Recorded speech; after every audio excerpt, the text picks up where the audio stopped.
Salutations, ladies and gentlemen. Welcome to Podcast The Storm, where socially awkward outcasts, crazy weirdos, and all-around nerds convene to talk and debate all things pop culture.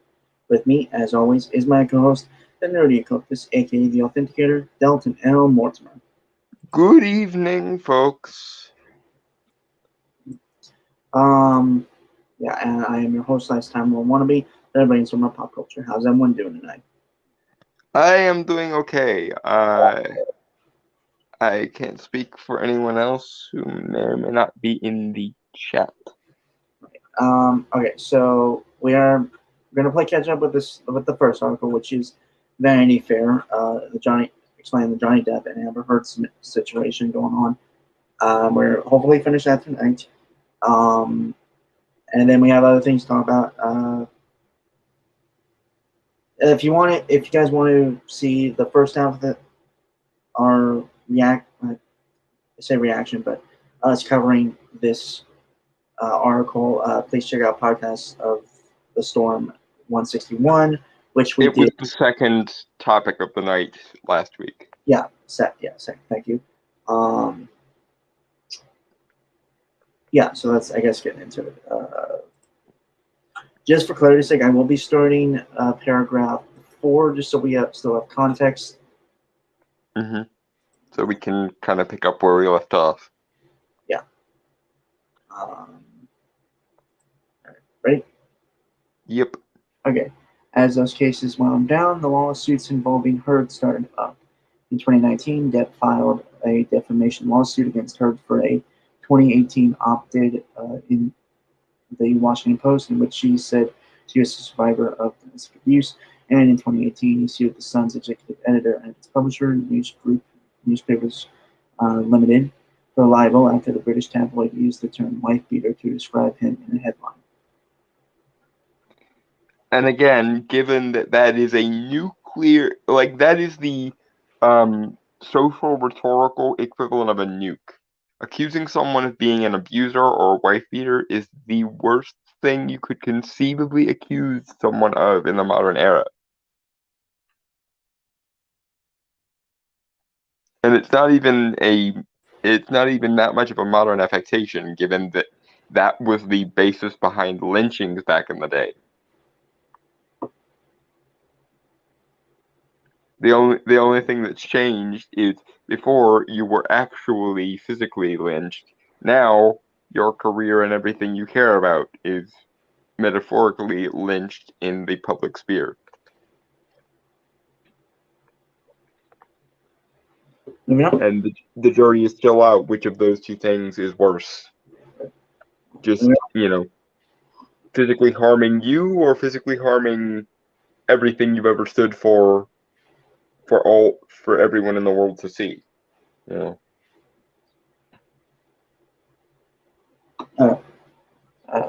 moving on then. I wasn't sure. You were taking some weird pauses there, so. Yeah, no, go ahead. Okay. Both legal actions were subject to COVID-19 related delays, but the UK trial eventually took place over 3 weeks in the summer of 2020. The Sun had to prove that its chosen words, wife beater, were substantially true in order to win. Its star witness was Heard, who testified about 14 incidents of alleged physical abuse. For weeks, images, text messages, and accusations of drug use and physical violence were slung on either side and in turn splashed across headlines. And yet, not a negative word was said about Amber Heard. given what was being described here is basically mutual combat, which is the more common kind of abuse. Most cases of abuse in relationships is in some way mutual. Very, very rarely is it one party does absolutely nothing wrong and the other party is the perpetrator.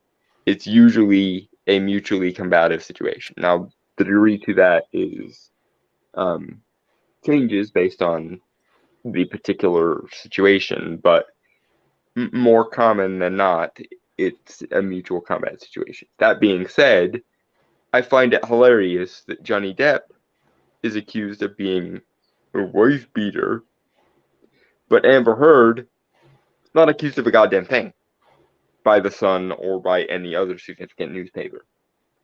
It's fucking hilarious how that works. Moving on. Uh, da, da, da, da. One especially disturbing photo series was Depp's severed finger tip and words written in his own blood on a mirror. I don't really have anything to say to that. I'm not sure how that could be considered abusive to Amber Heard when you consider that he literally did it. What I'm hearing being described there is he did something stupid to himself while he was drunk or high one day, and that's somehow evidence of him being abusive to her? Question mark. Like he stabs himself in the finger and writes shit in his own blood. How does that harm her? I'm confused. Maybe I missed something. Moving on. Yeah. Elsewhere, Depp claimed that after coming home from a meeting that showed he had lost $650 million on top of $100 million he owed in back taxes, Heard picked a fight with him that ended in her or one of her friends defecating in their bed.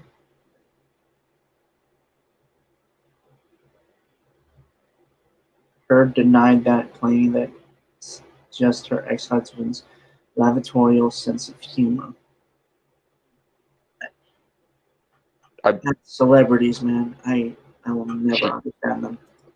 She admitted to picking a fight on tape repeatedly, and she even claimed that she was likely to do it again because she had anger issues, quote unquote. So, whether or not Johnny was being hyperbolic or exaggerating shit or what have you, this is an objective and consistent pattern in their relationship, wherein she will instigate him to do stupid shit and then play the victim about said stupid shit. So, nah, Miss Heard, you're not getting that one past me. Sorry. You might be able to play silly buggers with the British legal system because the British legal system is fucked, but you will not get it past me. Next. That's probably one of the reasons why I'm never going to be an actor. All that, and I can't really act, so. Your writing talent makes up for freaking everything else. So. Well, also to be fair, I got like terrible stage fright, so there's no possible way I could really be an actor. And yet you come on live streams every week for the entire internet to see, hypothetically. Interesting. Yeah, has anyone seen my face? No, but would it really make that much of a difference if they did? Kinda, yeah. Maybe, I don't know. Probably not, actually, but... I mean, it would in the sense of if people saw your face, they might dox you or whatever the fuck, but in terms of just the act of putting your face out there, I don't think anyone would, like, I don't think it would change anything. Besides, you're cute. People would come to like you.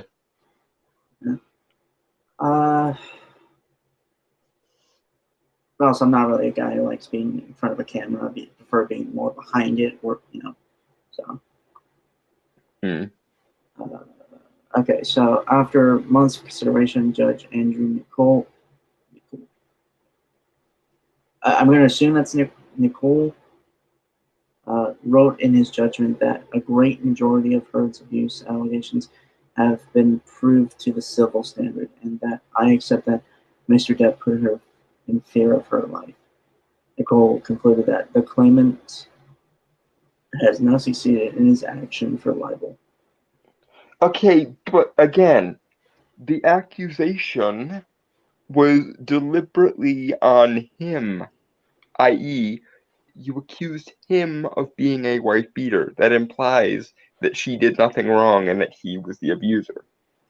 What was described in the legal proceedings was mutualistic combat, in which, in a large percentage of them, she was the instigator. Do you not see how that is therefore a lie by omission or by implication? To call him a wife beater, but not to call her a damn thing. Do you not see how that makes no fucking sense and implicates Johnny Depp in doing something that is, again, the social equivalent of a nuke in both the modern era and in historical precedent? To accuse a husband of beating his wife is the worst thing you can accuse a married man of doing. Period. Barring rape or like murdering his wife or doing terrible things to his kids. But it's up there, do you see, is what I'm getting at. Like it's one of the most heavily weighted things you can accuse someone of ever being, because the it, the implications of that term are barbaric, monstrous, and inhumane. So to accuse anyone of being that thing is to basically accuse someone of being the kind of person who never developed a sense of empathy or humanity, because that's what you have to be to engage in that sort of stupid bullshit. Like there aren't many things in this universe that I would consider objectively immoral, or that people in general would consider objectively immoral. But I wager, considering that every single human system of morality on the planet reserves special hatred for those particular crimes, every sane neurotypical human being on the face of the earth consider those things to be the worst things a human being can do to another human being. And doubly, especially if it happens to be a woman who is the victim of it. Moving on. Okay. After Depp lost the UK suit, before he appealed, Warner Brothers dropped him from the third installment of Fantastic Beasts series, Harry Potter spinoff, in which he played Dark Wizard Gellert Grindelwald. Variety reported at the time that the merger between Time Warner and AT&T made for a company that had less tolerance for mercurial talent. Okay. Now, once again, for the record, moral issues aside, I do think that Johnny Depp was miscast as Grindelwald and therefore shouldn't have played him in the first place. And I do think that Mads Mikkelsen is a much, much better casting choice for Grindelwald. That being said, the reasons Johnny Depp was let go were complete bullshit, and he should not have been let go on the grounds of morality. He should have been let go or not cast in the first place on the grounds of not being right for the role. You know, the straight up meritocratic answer. The answer of, you are not good at playing this character, therefore you will not be playing this character. But that's not the argument. The argument is, you got caught doing a naughty thing, or at least being accused of a naughty thing, so we can't associate with you, derp.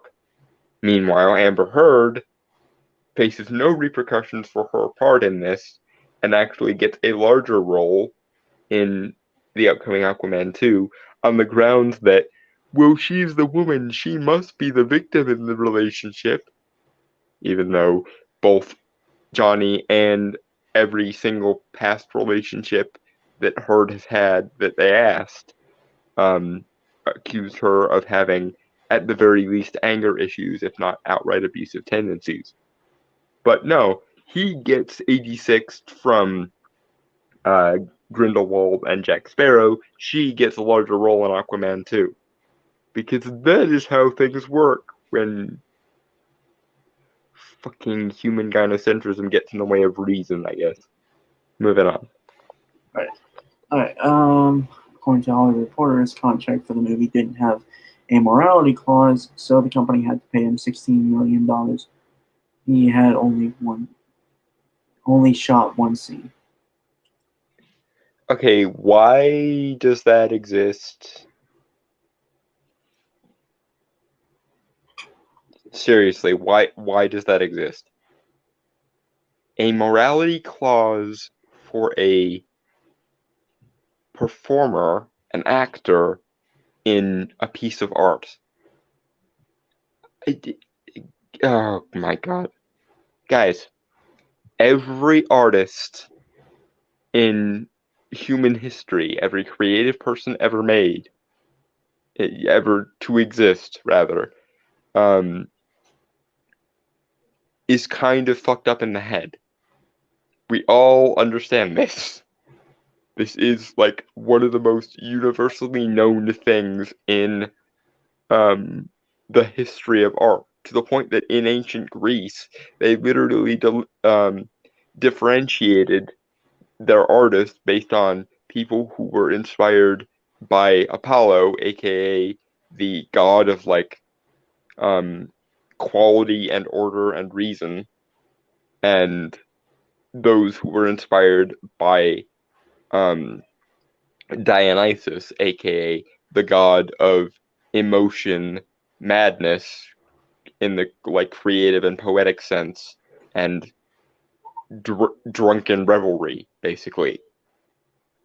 Like, this is a thing that every ancient culture understood. There are stories about, the poet's madness, quote unquote, going back for millennia. Why on earth would you put a morality clause in a artist's contract in Hollywood, no less? That makes no fucking sense. Like, unless they're doing something that's criminally prosecutable, then by all means fire their ass, because they'll be in jail anyway and won't be able to do the work. But as far as corporate morality makes very little sense as a general rule anyway, but especially when you're dealing with artists and creatives, because as we covered, whether they're weird and broken in a positive way or a negative way, every creative person in human history is at least a little bit fucked up in the head. That's what makes them good at making art. Moving on. Nearman, the PR strategist, believes that it's likely Depp's career could have weathered the storm if he hadn't taken the controversy to court. Celebrities have a unique ability to recover from embarrassing gaffes or situations that would ruin their careers and potentially the lives of normal day-to-day people, which is all the more reason why I think that he made a colossal error in fighting this in court, Nearman said. Celebrities can recover in part because they have so many people who want them to succeed. Okay, the person who wrote this article is an idiot. No, that's from the PR dude. Okay, well, the PR dude is a fucking idiot then, because that completely forgoes the issue of whether people will side with Depp or against him. The implication of what that person just said is, by contesting the accusation, he automatically basically proved himself guilty in the court of public opinion. But the problem is, the ideology of social justice, the one that says women can do no wrong and women are always the victim and are never the abusers in these kind of situations, is not the public's system of morality. It's the morality among the upper classes, the great and good people. Normal, like average people, the working class schlubs who actually sustain Hollywood by spending money on it, don't operate under this morality. And the automatic, idiomatic assumption that everyone who looks at the Johnny Depp Amber Heard case is automatically going to go, well, she's the woman and he's the man, therefore he's the perpetrator and she's the victim, is bullshit. And it's extremely condescending to your audience because it assumes that people aren't capable of investigating these things on their own time or aren't capable of reasoning things out for themselves. But but people at large have had public opinions on court proceedings ever since court proceedings became publicly documentable or broadcastable on TV. Like, the Ted Bundy trial, the O.J. Simpson trial, most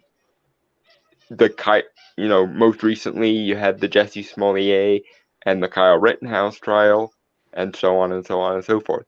People are capable of forming their own conclusions about these things. Those conclusions might well be wrong or misinformed because, some people are dumb, some people are not, and that's always going to be the case.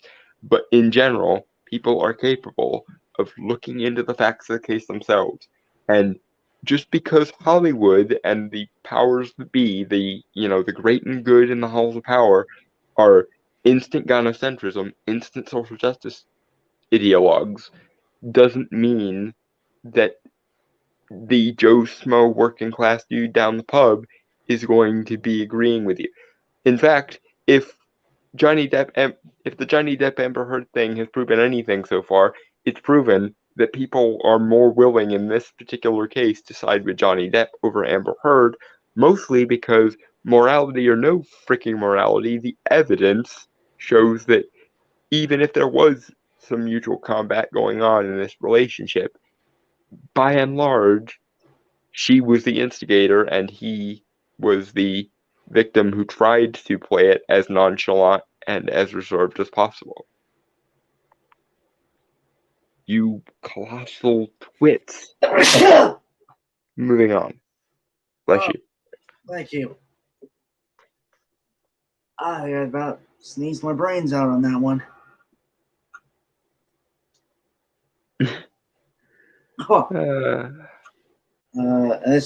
This continuation of the quote, by the way. Mm-hmm. They can make a lot of money, not just for themselves, but for the other people in their orbit. It's studios, it's the directors, it's their advisors. There's a whole legion of people who benefit if celebrities are able to navigate challenging circumstances and recover their reputations. Depp's team appealed on the grounds that there was new evidence, they claimed, and not donated the whole of her divorce settlement to charity as originally promised. One of his UK attorneys, Andrew Caldecott, argued that Heard's donation pledge was a calculated and manipulative lie and tipped the scales against Mr. Depp from the very beginning. The judges on the appeal dismissed it. We do not accept that there is any ground for believing that the judge may have been influenced by any such general perception as Mr. Caldecott relies on. In the first place, he does not refer to her charitable donation at all in the context of his central findings, they wrote. Okay, so in other words, his appeal didn't fail, the courts just refused to hear it, which is the exact opposite of the entire point of why there is such a thing as the Court of Appeals. If you're offered an appeal, you're supposed to hear it regardless. This is once again just blanket gynocentrism because, well, he's obviously invalid because he obviously did it and is obviously guilty. Never mind the whole due process thing that's been enforced since the Magna Carta at the very least in Britain, and never mind the international standards of law that have internalized things like due process and innocent until proven guilty since at the very least, again, the Magna Carta, because a lot of countries and a lot of cultures, including the U.S., took the cue of the British Empire on that one and took it that much further. That's why we have a right to due process enshrined in the American Constitution, because we took the base concept of the Magna Carta and we amped it up and put it on steroids so that it was followed to its most extreme logical result. So you people, in your blanket desire to believe the woman and vilify the man, have completely shadowed over the concept of due process. And you people in the Court of Appeals in particular have failed at this, because the entire reason this is supposed to be, the entire reason a Court of Appeals is supposed to be there is to negate miscarriages of justice. And you've refused to even look at the case because of reasons that you pulled fresh from your ass. Fuck you, British legal system. I've never been so proud to be an American in my life. Moving on. Heard's team, for their part, stated last year that she'd so far donated more than $1 million each to the ACLU and I think CHLA, and that the ACLU understood that the money would come over 10 years. That ain't bullshit if I ever heard it. Why? In what context does that make? Like, if it were a normal person with, a average bank account, that would be one thing, because then you could like put aside $5 a month or whatever over the course of 10 years, and it would be whatever. But Amber Heard specifically said, I am going to donate my settlement check with Johnny to these causes, and then they didn't get the money, and then the ACLU made an excuse for her, I guess, that we understood we were only going to get it over the course of 10 years, which means that it's not actually the $7 million that she got from Johnny. If she can just parse it out over the course of 10 years, it will be a different amount of money. It will be a different pool of money each time, unless she is so wealthy that she can just let $7 million just sit there in a bank account and slowly be drip fed to these charities rather than being donated all at once in a way that would actually be helpful to these charities. This woman. Moving on. Both Heard and Depp have notched some wins ahead of the start of the U.S. trial. I just agree that that Heard's opted about her experience with domestic violence was about him, despite the fact that Heard named no names in writing it. And later, Heard failed to get the case thrown out after the London courts ruled in her favor. Depp's team succeeded in getting a court order so that the ACLU and CHLA would reveal how much Heard had donated. Finally, Heard failed to get the trial moved to California, which would have been more convenient since both actors resigned there. Okay, well, she's obviously dodging shit. Because if the only move she has left is, I want to do this in a different court, it's obvious she's trying not to deal with the fact that she fucked up.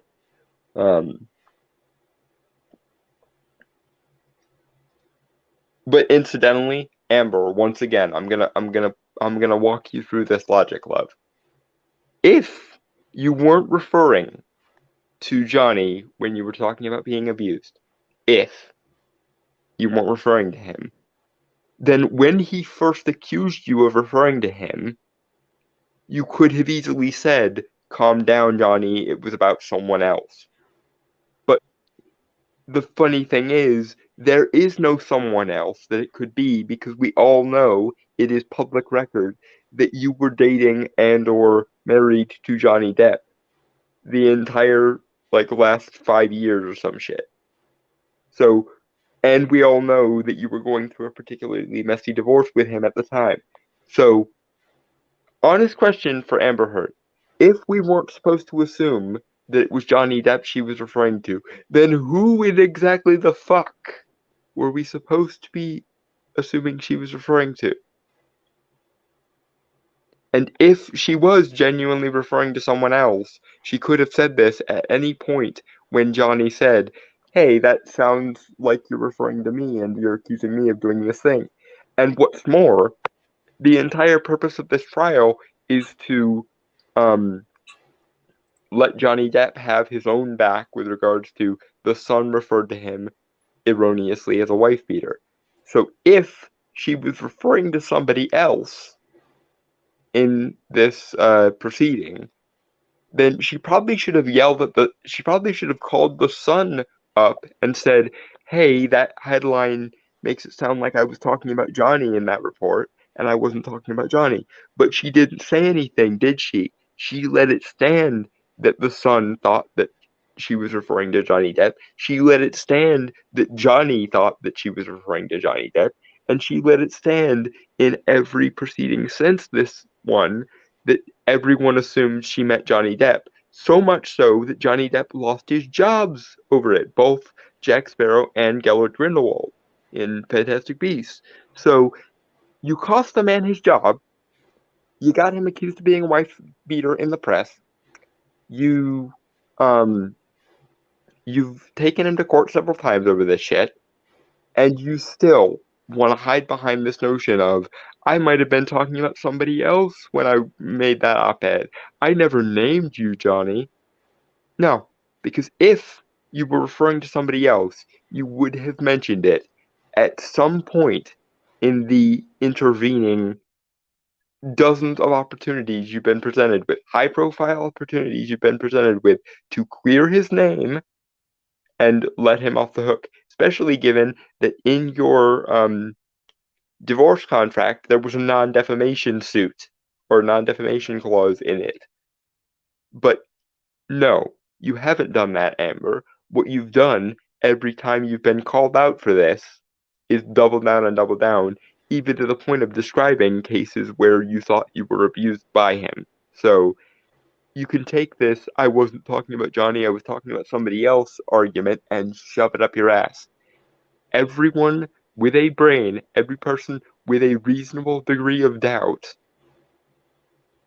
was led to believe that you were referring to Johnny Depp, and you never corrected anyone from the journalists to the courts themselves to the executives of these companies.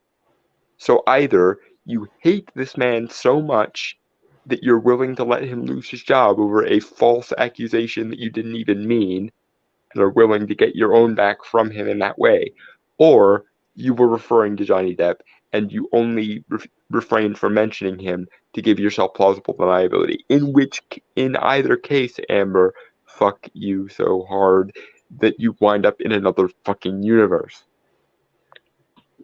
Moving on. Among Heard's wins is that Depp's team failed to have anti-SLAPP legislation, strategic lawsuit against public participation, barred from her defense. The legislation was passed in order to guard against frivolous lawsuits, specifically people or corporations with a lot of resources who use lawsuits to intimidate detractors. Penalties for bringing a SLAPP suit are minor in Virginia compared to, say, California.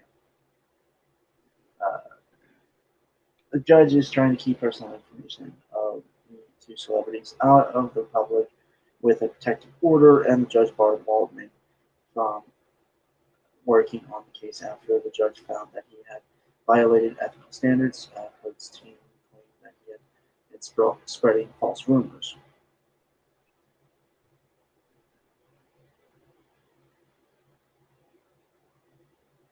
I don't really have anything to say to that. I mean, yeah, no, it's very evident that she was spreading some kind of false rumor because No, either no, she not Heard, not Heard. Waldman, who oh, okay. I think was a lawyer or an attorney for Johnny.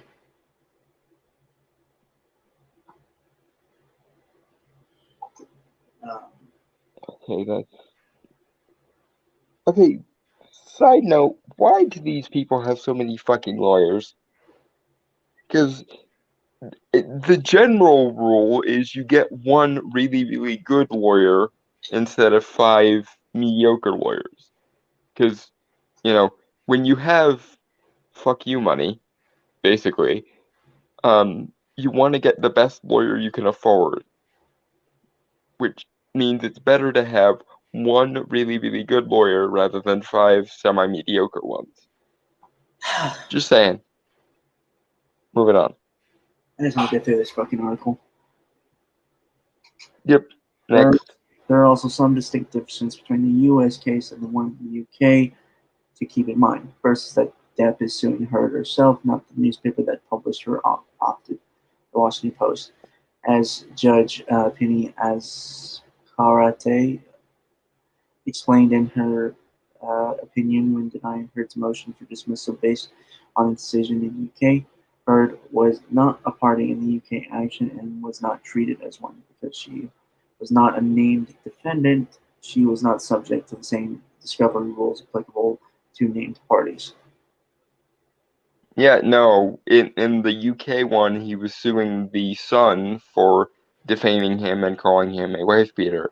In this one, he's suing Amber Heard for defaming him, which again, by every reasonable standard, she did, because even if she never mentioned him by name, every standard of reasonable doubt that could reasonably be applied here implies that she was referring to him because she was dating him for several years before this, then married him for several years, then was going through a public and messy divorce, and as far as we know, has never admitted to cheating on him with anyone in this time.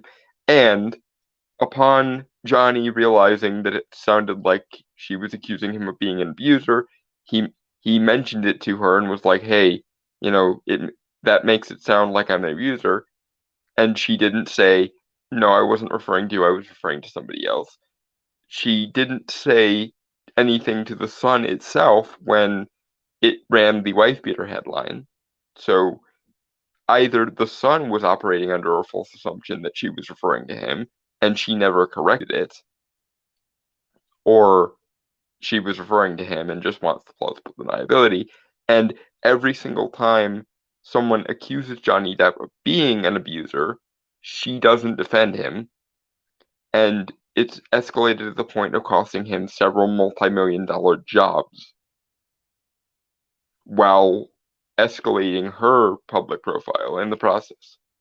So either she hates her ex so much that she's willing to lie about him in this way and not correct the record for any reason, or she was referring to him and just avoided using his name for plausible deniability reasons, and even then, since that original op-ed, she's said other things about him being an abuser, so either she was referring to him originally, in which case this entire thing is so much semantics, or she referred to him secondarily in all the follow-up interviews and allegations and so on. So even if she wasn't referring to him in the op-ed, she was referring to him in the court proceedings where she outlined times when he was abusive to her.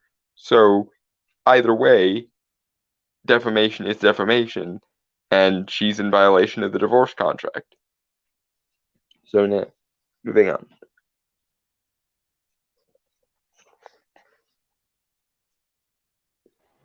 Right, okay.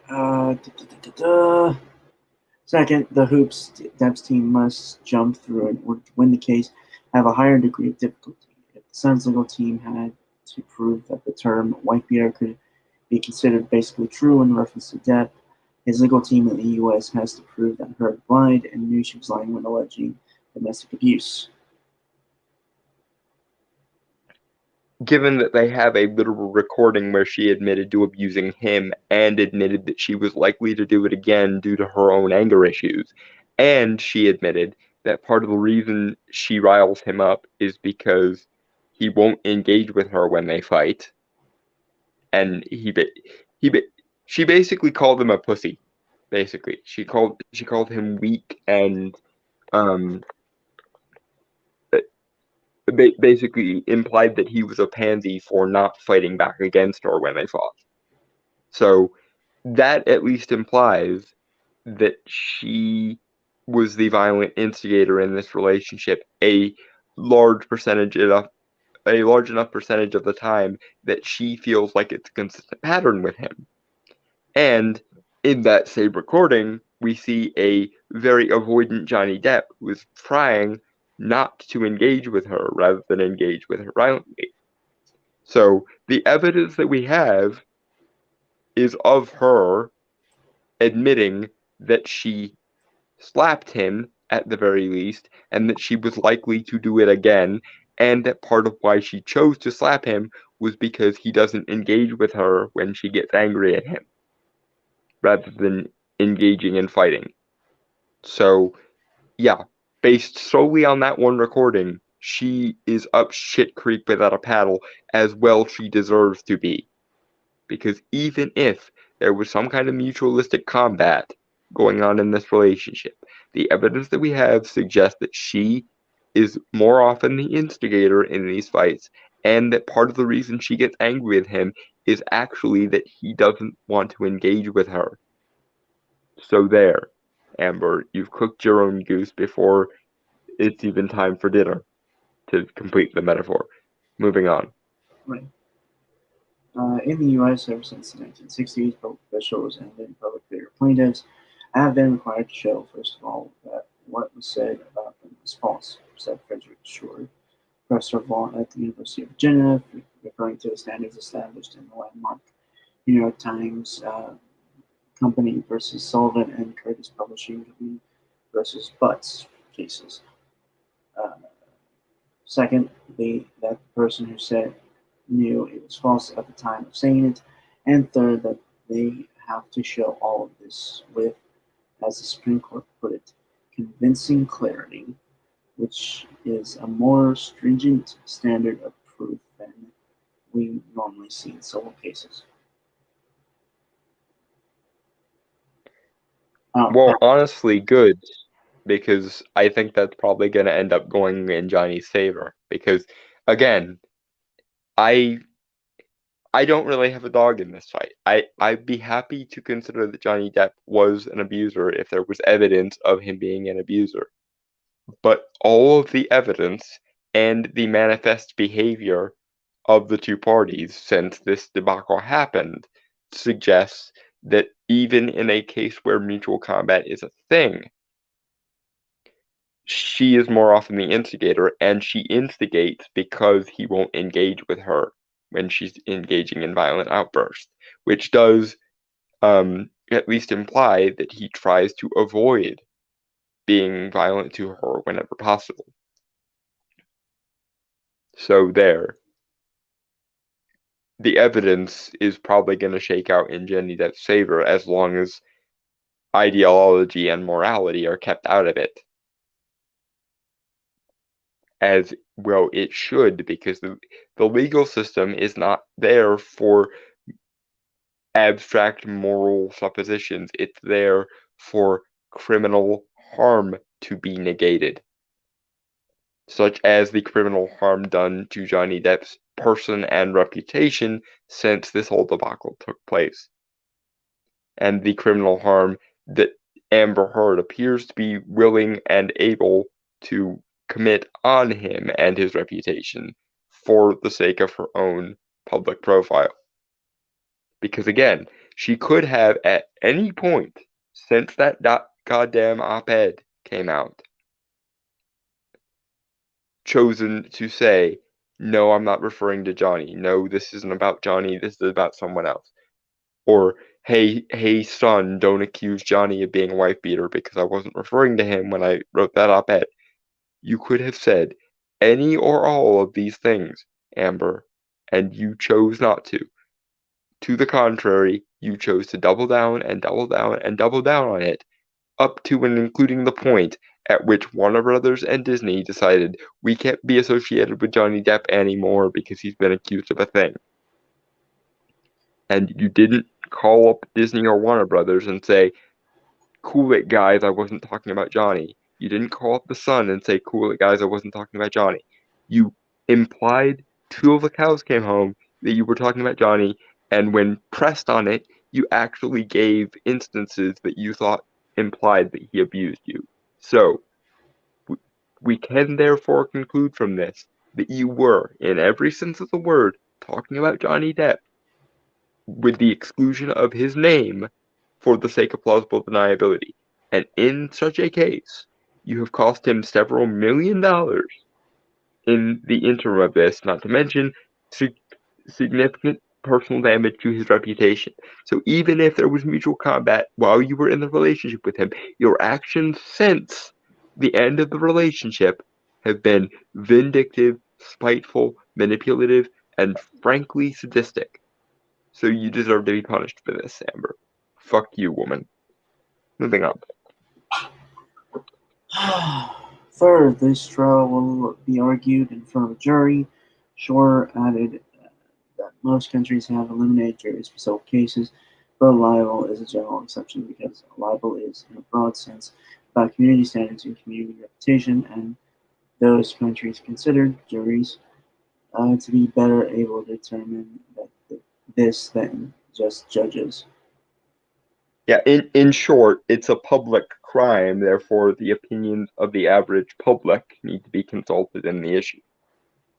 Because when you libel someone or slander them in the public sphere, the damage that their reputation suffers is a public issue. Therefore, in order for it to be rectified effectively, the public, especially the average public, needs to be consulted to determine whether the libel sticks or not.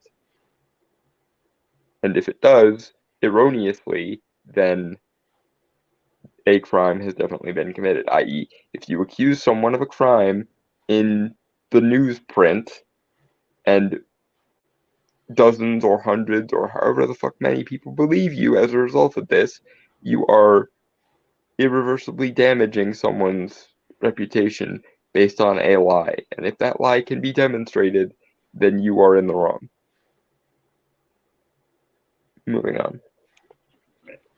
Alright, the case could also see testimony from Elon Musk after Depp slaves subpoenaed text messages from between Musk and her related to her allegations to his death. James Franco and Paul Bettany are also on the witness list. Bettany and Depp's text messages were submitted into evidence in the UK case as they joked about how they would kill her. This should be interesting. I didn't realize Paul Bettany and James Franco were witnesses.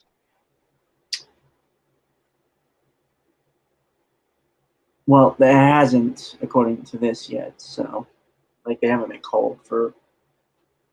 Right, but the very fact that they could be is interesting because that brings it to the wider like Hollywood sphere, which is probably going to make the trial all the bigger in the court of public opinion. Moving on. Yep. The source close to Depp said that up to 30 witnesses are expected to travel to Virginia to testify in support of him. Some will be experts who will evaluate her photos and other forms of evidence. The source familiar with Heard's team said that there will be testimony about intimate partner violence, the cycle of violence in domestic abuse relationships, and the role drugs, alcohol, and paranoia play in abuse.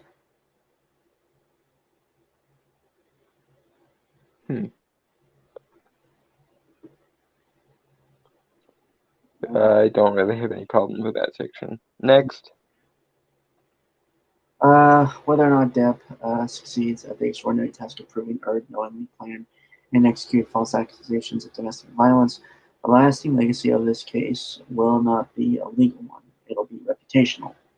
A loss for Heard risks making it more difficult for survivors of domestic violence to come forward.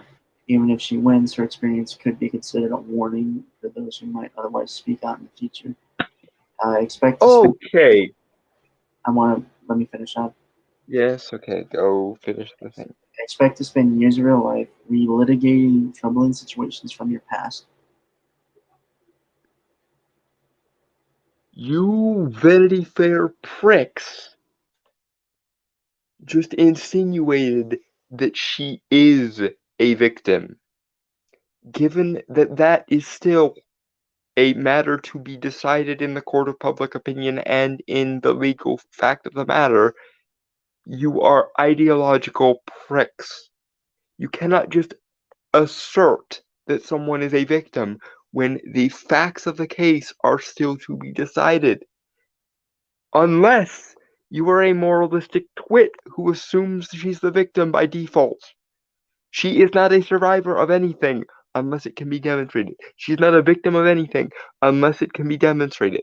And given that the subject matter in question is whether or not she is those things, by default, assuming that she is the victim, and therefore assuming that her um, litigation or her experiences have any implication at all for wider, victims of this crime is bafflingly counterproductive, stupid, and hysterically moralizing twat wafflery.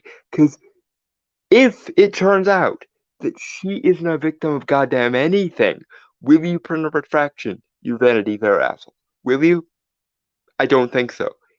You're going to traumatize some actual victim that exists out there by associating what Amber Heard, a possible abuser, mind you, is going through and conflating it with what actual victims go through. Until it can be demonstrated that she is a victim of anything, you do not have the license to speculate on how her experiences impact victims of anything. You have to prove that she's a victim first. I know we love to make, these kind of moral and ideological shorthands where we just automatically believe the woman, but you can't do that in a system of innocent until proven guilty. Do we understand? You can't just by default go, well, she accused him of violence, therefore he must have been violent to her. That's the exact opposite of innocent until proven guilty and the principle of due process, you pricks. And a person's fate being decided based on the moral intuitions of the court of public opinion rather than the facts of the matter is tyranny, totalitarianism, and hysterical lynching mentality. You idiots! That may very well be the single stupidest and most evil thing we've ever covered on this show.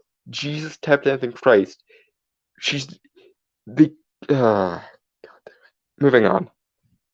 I'm going to repeat myself again if we go over it again, so I won't. Okay.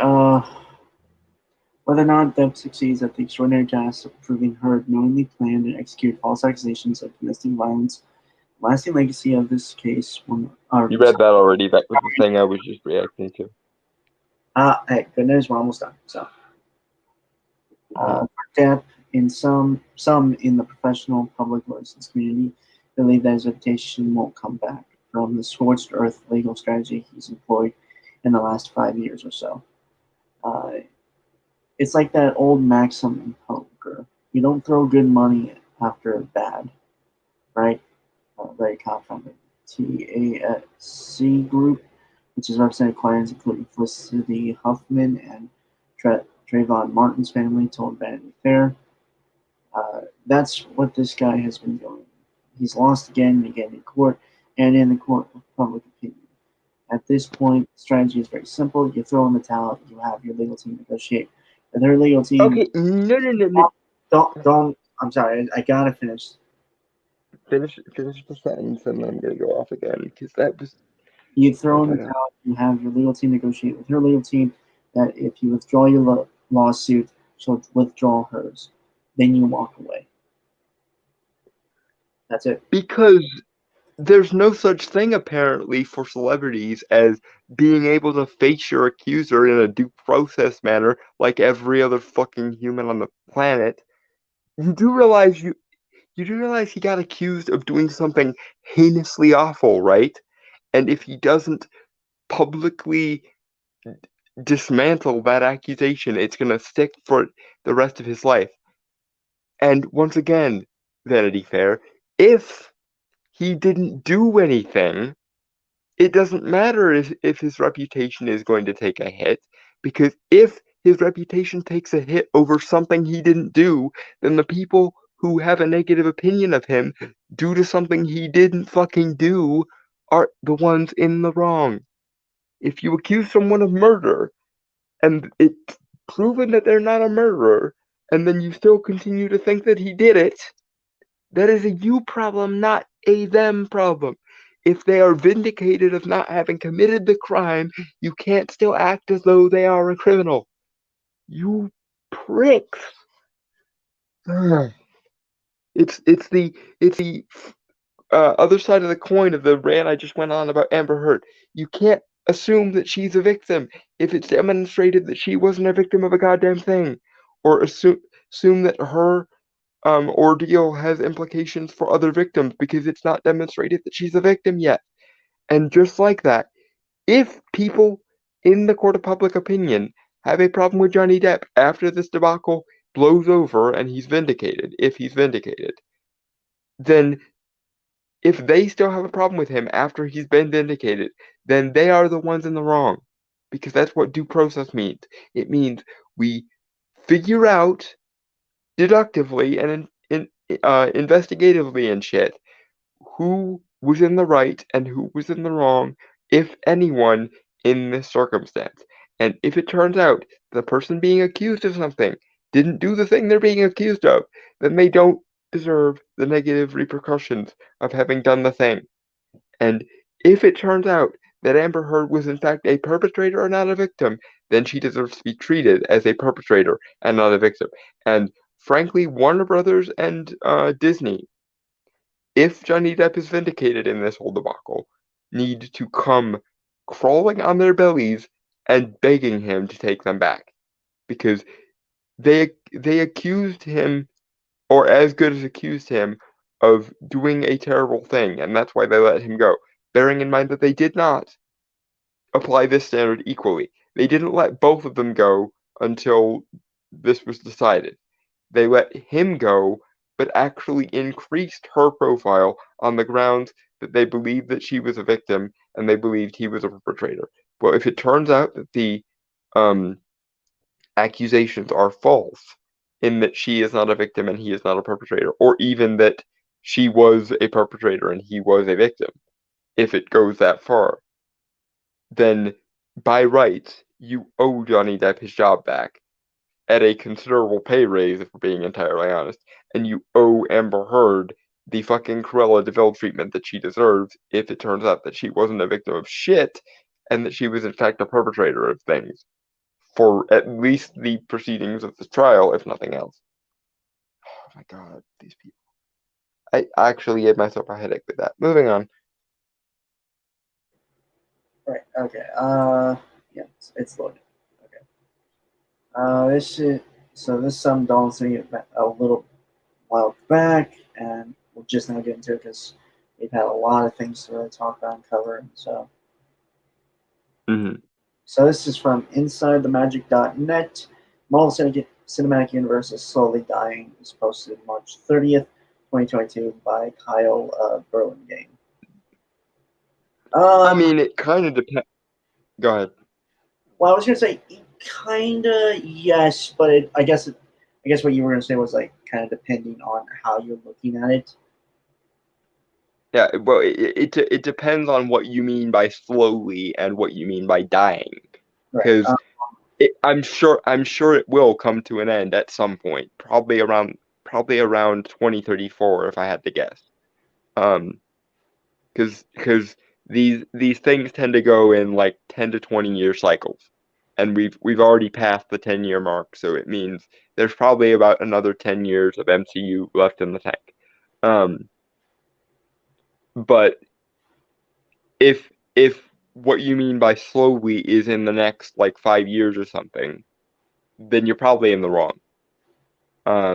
Because yes, while movies like Eternals and Shang-Chi and Black Widow don't do as well as they probably once would have, movies like No Way Home and uh, probably in the next couple weeks, Multiverse of Madness still do fuck you money at the box office. So um, the MCU is going to be fine in the incoming years. Again, I think there's probably at least another 2 phases in the tank.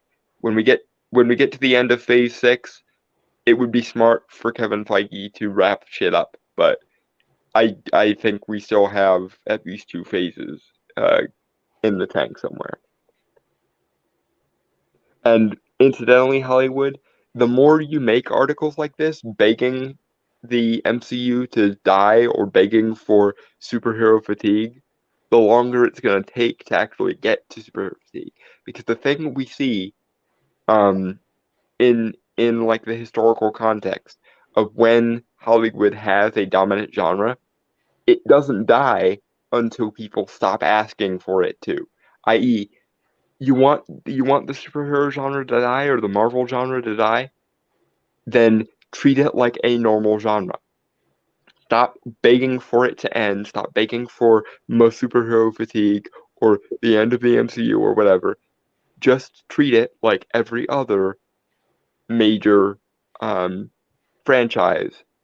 And then when it's treated like a normal franchise and it's not vilified or idealized, it'll probably just become normal and we'll start having a normal sized box office.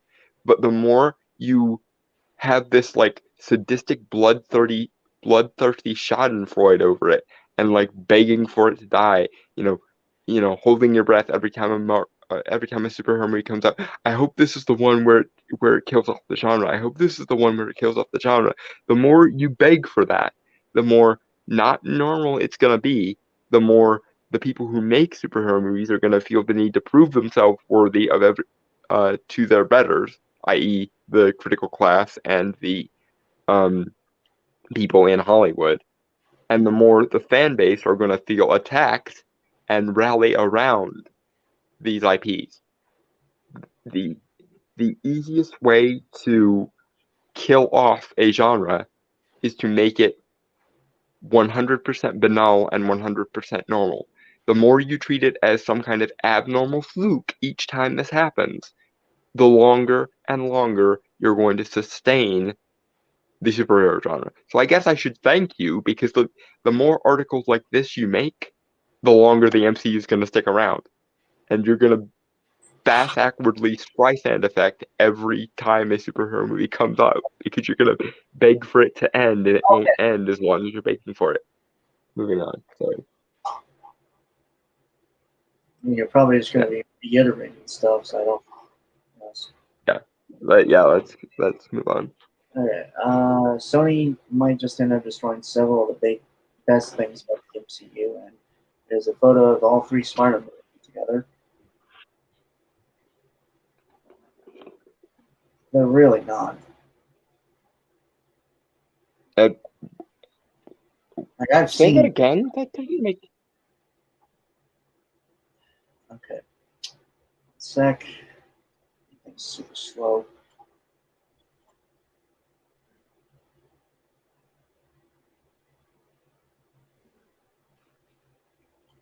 Right. Sony might just end up destroying several of the best things about the MCU.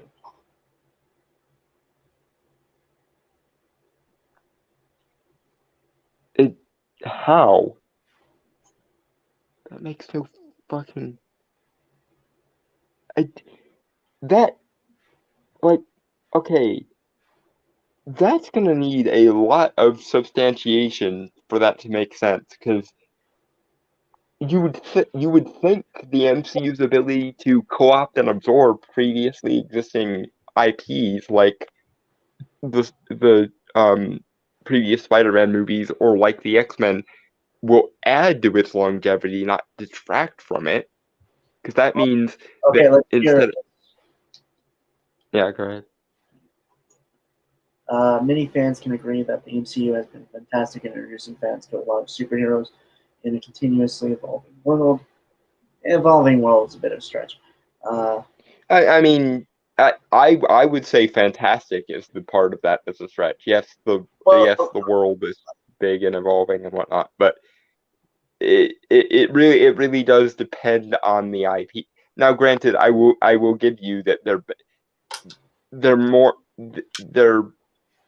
good more often than they're bad, because like there are more Thor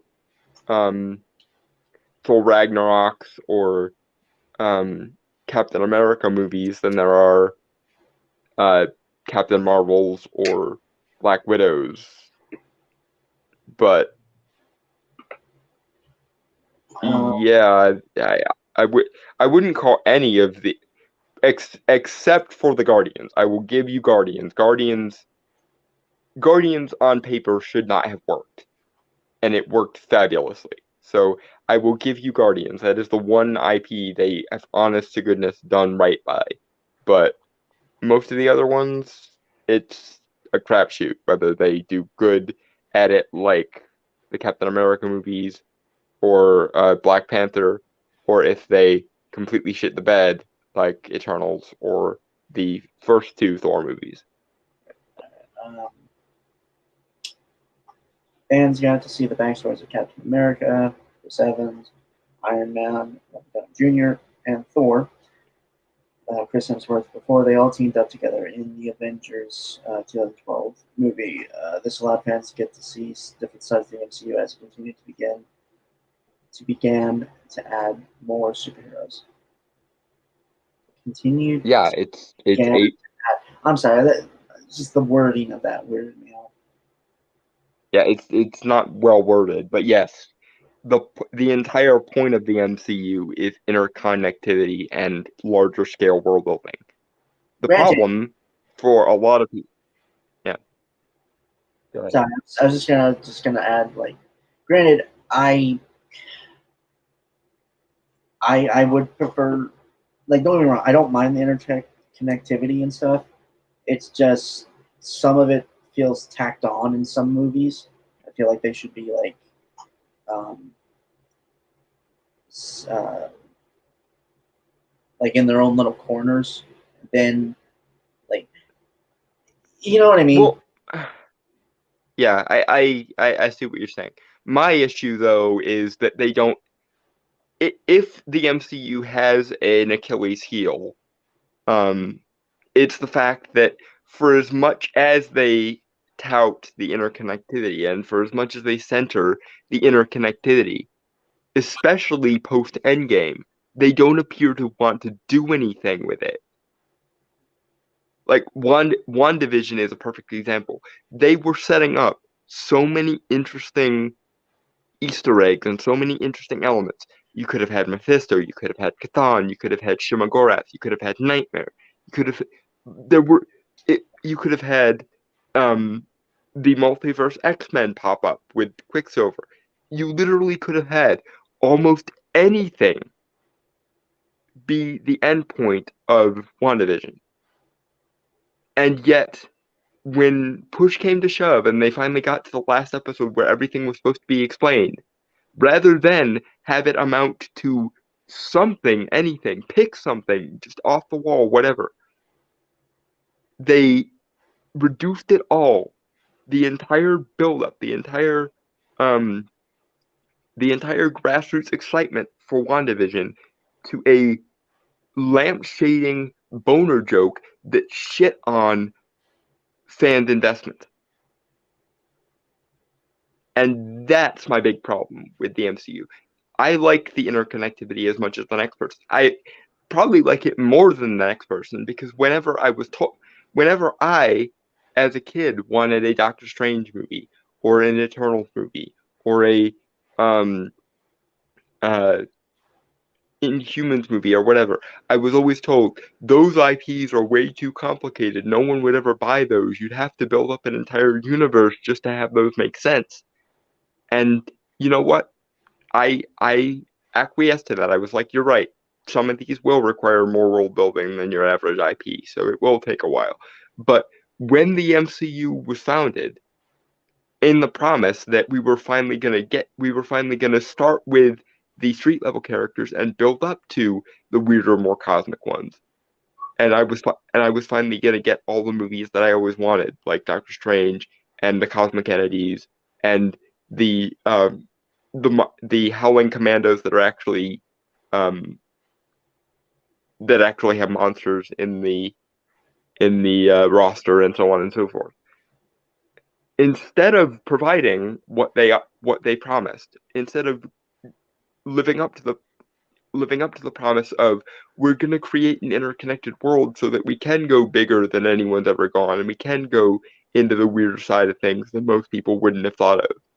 Instead of doing that, they come right up to the edge of doing the cool, weird comic booky shit and then undoing it at the last possible second. They did it with Endgame because Infinity War promised so many awesome things, and Thor Ragnarok promised so many awesome things, and Black Panther promised so many awesome things, and then it amounted to a glorified time travel clip show movie where the time travel didn't even make any logical sense, and the character moments made no fucking sense, and were basically just glorified memes.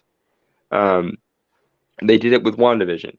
They were setting up so many things and then shat all over it at the last possible second. They did it with Loki and on and on and on it goes.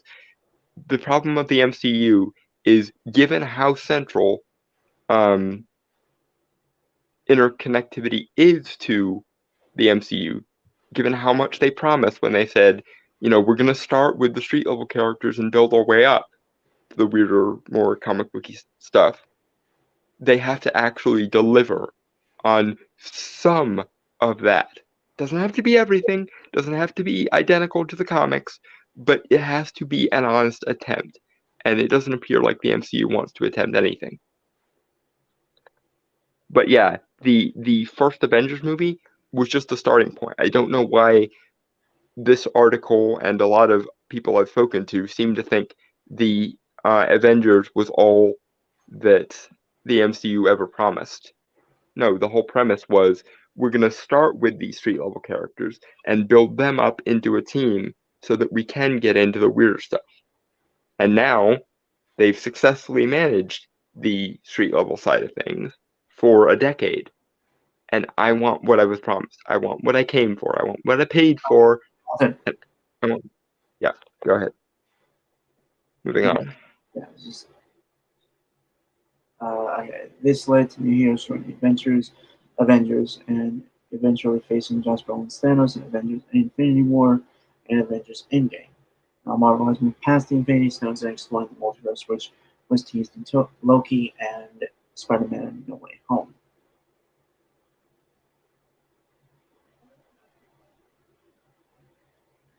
I mean, yeah. The the thing that I frequently have to remind some other people that I've talked to, and this article appears to be forgetting, is that the Infinity Stones was one storyline. One. And you don't ditch an entire comic book universe after a single storyline. The question, however, for Phase 4 up until No Way Home was, okay, so what are we doing now? What's the next big storyline?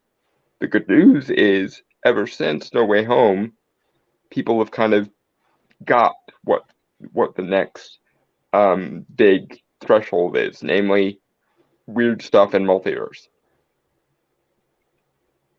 The problem is they took too long getting us there. They honestly should have skipped over Shang-Chi and Eternals and Black Widow and just given us No Way Home as the first Phase 4 movie. That probably would have been like still have WandaVision, still have Loki, still have What If, and then have No Way Home be the first one back. That would have been the smart move. But they wasted too much time apparently assuming that they were going to have to build it up again, like Phase 1 all over again. And yeah, no, you've spent 10 years building shit up. Now it's built. Do something with it. Moving on. Okay. Now Marvel fans will get to see the multiverse unveiled in Doctor Strange and the Multiverse of Madness, which was reported to have a lot of cameos from other Marvel franchises. This is an exciting time for Marvel fans, but Sony has shown fans that there is a darker side to having the multiverse in the MCU. Is there? Because, like, everyone enjoyed, or even a lot of people who have even been quote unquote done with the MCU after Endgame unquote, um, were on the side of No Way Home. Like, No Way Home did what Eternals, Shang-Chi, and Black Widow couldn't do, which is give people something to look forward to post Endgame.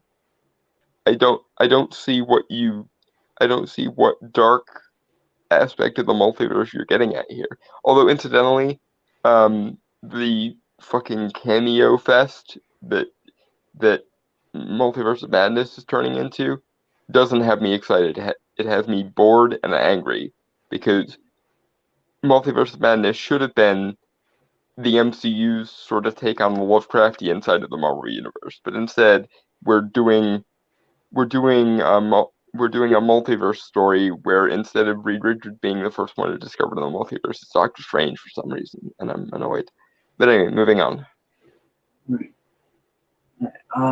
Missed opportunities in the MCU, and here's a picture of Jessica Drew, aka Spider Woman. That's all I know about that character, like the name, and that she's Spider Woman, and also apparently she's not related in any real fashion to Spider Man. Yeah, I don't, I've never really understood that character, to be fair. Um, okay. All right. Marvel has a lot of great moments in the comics. Some of them are iconic and have been recreated in the MCU. Other moments have been left behind because Marvel doesn't have the rights to certain characters. Now, Marvel is slowly getting more of their characters back to appear in movies and such. This has led to the Fantastic Four and X-Men to be entering the MCU soon. Uh, Yeah, which is why I find it kind of hard to imagine, oh, it's dying, because even if they fucked up everything they've promised people like me, even if they fuck up the weirder side of things, you still have like the three biggest Marvel IPs that the MCU hasn't been able to touch coming home for the first time in 20 years. So even just based on the normiest of the normies who've been waiting for like the X-Men and the Fantastic Four to come home, they're going to be sticking around probably for the next phase or so because we're finally going to get to see what does it look like when Marvel, the people who actually seem to care about their source material, adapt the Fantastic Four and the X-Men. Granted, that's not enough to sustain an entire universe, but given that they're also throwing in um, the Monster Squad, um, or the Howling Commandos, given that they're also hopefully going to finally address the gods issue in Thor: Love and Thunder, given that they're addressing like Kang the Conqueror in Ant-Man 3 and so on. And we might actually get some mystical shit in Doctor Strange 3 in 2030 or whenever. Um, there's still plenty of material they can pull from, and there's still plenty of excitement for the MCU. Um, if nothing else, No Way Home proved that. If you had asked me before No Way Home came out, I would have agreed that there might be that we might have a problem here. But if anything, No Way Home suggests that the problem with Shang-Chi, Eternals, and Black Widow was it treated the previous 10 years of setup like it didn't happen and like it had to reset it up again. But it didn't. We just want the next big event. What's going to be the next driving force of the next three phases. and it appears to be weird cosmic shit and multiverse. Moving on.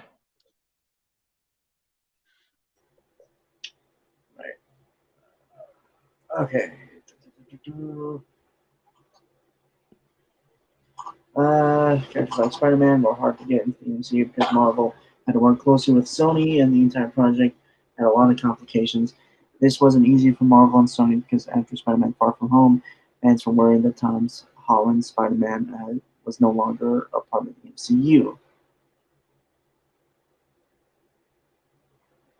Did anyone do anything like that? I didn't. I know I did. I certainly didn't think that. They ended Far From Home on a cliffhanger. It was the best part of the movie, which is the sad part. Right. The best part of the movie was the last 5 minutes. Right. Moving on, I don't really have anything to say to it, to be honest. Yeah, moving on. The real tragedy is the fact that Marvel has a lot of characters that have big roles in the Marvel universe, and they can't use them. For instance, Spider-Woman has a major role in Secret Invasion as a Skrull princess. Yep, Yelver can kidnap Spider-Woman and disguise herself as the web slinger. Marvel can't use this character in their upcoming series because Spider-Woman hasn't been introduced yet. It would be far too confusing to bring in Spider-Woman and then reveal it's really a Skrull the entire time. Okay, but number one, like, has I am the king of loving obscure characters, and even I'm like, who the fuck is Spider-Woman? So, I think she's like, a why are you? Sword. Mhm. She's an agent for Sword, I think.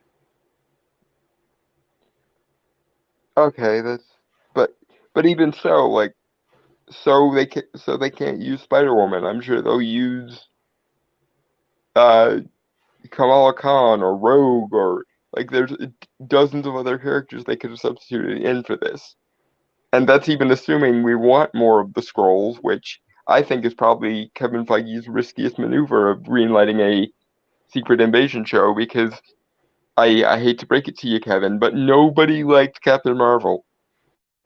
Nobody. I'm not talking about the character. The character's fine when she's written well. I'm talking about the version we have in the MCU. Although fortunately, it seems like they know that, and that's why Captain Marvel 2 was changed to the Marvels, and that's why, hopefully Monica Rambeau will take over for Carol Danvers. We can get Brie Larson the fuck out of there, and then Monica and Kamala Khan can kind of fill the void of Carol. And while we're at it, when they introduce Rogue to the MCU, which they should do, um, you could short circuit a lot of this by just having the fan requested storyline where Rogue shows up and yanks all of Carol Danvers' powers away from her. You do that and you'll get cheers in the theater because so many people are basically looking at Brie Larson's Captain Marvel like she's the fucking Wicked Witch of the West. We we all want to be able to sing "Ding Dong, the Witch is Dead." Right. And yes, I know it was the Wicked Witch of the East that got the song treatment, but you know what I'm saying. Moving on. Moments like this will start to become more common as the Marvel expands and introduces more superhero teams. For instance, Morbius has a large role in the Midnight Suns, but won't be a part of the team due to Sony using the character for their own dangerous agenda. Okay, two things. Hold on, no, hold on. Yeah. One, Morbius, like that version of Morbius, fucking, like I saw the movie, fucking sucked. Well, okay, it didn't suck, but it was just boring. I don't think really anyone cared about it. And Yeah. if they do introduce Morbius, like I don't think they have any plans for the Midnight Suns, to my knowledge, like the MCU. So Yeah, far. they do. Oh, okay. Well, if they do, They do. then they might do a different version of Morbius, a little more That accurate. that's what Moon Knight is for and Blade is for. They're setting up Midnight Suns. Okay. Although they could just as easily have them also in the Howling Commandos. But in any case, number one, as a fan of the Midnight Suns, I will tell you this: Morbius shouldn't have been on that team to begin with, because he's a science pyre. He's not an actual, honest to goodness, supernatural vampire within the context of the Marvel Universe. Number two, they put Blade often takes the role of where Morbius was in the comics. So clearly they're not hurting for a vampire character in the Midnight Suns. And number three, once again, because Morbius is a stupid science pyre and not a honest to goodness supernatural vampire, he shouldn't have been on that team to begin with, so we're not going to be missing anything by him not being there. So, yeah, no. And what's more, the MCU is very good at remixing storylines while still keeping true to the spirit of storylines. So even if they can't use Morbius, they'll probably just swap it out for Blade. And not only will it make more fucking sense, a la what the MCU was able to do with Captain America Civil War being better than the actual Civil War comic, but also it will make more logical sense because the Midnight Suns are largely supposed to be supernatural characters, and Morbius isn't freaking supernatural. So there. In fact, that's probably one way they'll improve on the comic Midnight Suns if they swap out Morbius for Blade, which they ended up doing in the comics anyway, eventually, because everyone realized, hey, it's really stupid to have a science vampire here when there are actual vampires in this universe we could use. Moving on. Mm-hmm. Why Morbius is Dangerous for the MCU is the title of one of the parts here.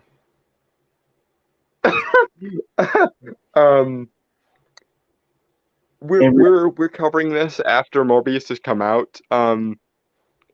I really don't. I think you might be tilting at windmills on that one, Midier. Morbius bombed horribly, as well it deserves to, and everyone came to the obvious conclusion that wait, in a universe with actual fucking vampires, why the fuck do we care about a science pyre anyway? Which, to be fair, is something I've been saying about the comic book Morbius for decades. I think Morbius exists like he exists only because Stan Lee wanted to make a vampire character that would at least feign being compliant with the Comics Code Authority, and so he created a scientific backstory for Morbius. The problem being is shortly thereafter, the Comics Code Authority was all but disbanded, and actual, honest to goodness, supernatural vampires via the Darkhold made their appearance on the Marvel scene. So Morbius is this weird throwback to a previous era where he's the only science-based vampire in the Marvel Universe when there are actual supernatural vampires that exist in the Marvel Universe. Now, the smart thing to do would have been to have turned Morbius into essentially a super vampire by having him try to cure himself by fiddling with the Darkhold, but it actually makes him worse and gives him actual supernatural abilities on top of his science-based ones. And then you get Morbius, superhuman vampire, because he was already quasi-vampiric by scientific methods, and then you add the supernatural vampire shit on top of it, and he becomes basically a super vampire. That would have been the smart thing to do, but they didn't do that. So Morbius not existing in the MCU actually kind of cleans up whenever the MCU wants to do Blade or other vampire characters like Dracula, because now there won't be a stupid science pyre off in the corner somewhere and actual vampires everywhere else. Right. Moving on. Keep in mind, that was only the title of this part of the article. Yeah, but it's still funny because Morbius bombed horribly, and it's gonna be funny. Yeah. With Jared Leto's Morbius in theaters, fans can finally see the long-awaited Solo movie. Early reviews. I mean, if they had done it right, I'm sure it would have been long awaited by someone. But again, I'm still a believer of the fact that David Tennant should have been playing Morbius. you Even if mean Matt Smith? even if the script was shit, he still would have done his absolute fucking best. You mean Matt Smith? Matt Smith, sorry, my For brain fried. for shame, Hey, sir. You got your doctors confused. my brain fucking fried. Okay, I know, but still, it, and the internet would have gone after you with pitchforks and torches if I didn't bust your balls over that one. Matt Smith, sorry, it's just they both played villains in a Marvel product, and both really Yeah. good, I might add. Yeah. And so, like, David Tennant, by the way, for those who don't know, was the Purple Man in Jessica Jones. yeah. And Matt Smith played, Milo, yeah, or Hunger, apparently, which is a character in Marvel. which he didn't resemble at all. Yet another thing the Morbius movie got wrong, and yet another reason why Marvel proper has nothing to fear from Morbius. Right. Early reviews make it seem like the movie is disappointing, but most fans just want to know what universe Morbius is in. Yeah, that's not good for the movie itself. It's very telling. No, and that assumes that people care about Morbius at all, which they don't. Even It's like, like, I'm go sorry. ahead. I know I talked about this. It's just, no, please finish your thought and then I'll talk. Yeah, but yeah, even guys like me who eat, sleep, and breathe the supernatural side of the Marvel universe hate Morbius's guts because he's a stupid science pyre who doesn't have any right to exist in a post comic code authority world where there are actual honest to goodness vampires in the world. Moving on. Good. Do your Okay. thing.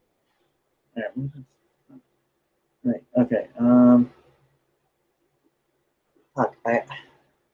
Right. I was gonna kind of give my thoughts on Morbius because I'd seen it like about a couple weeks ago. Um,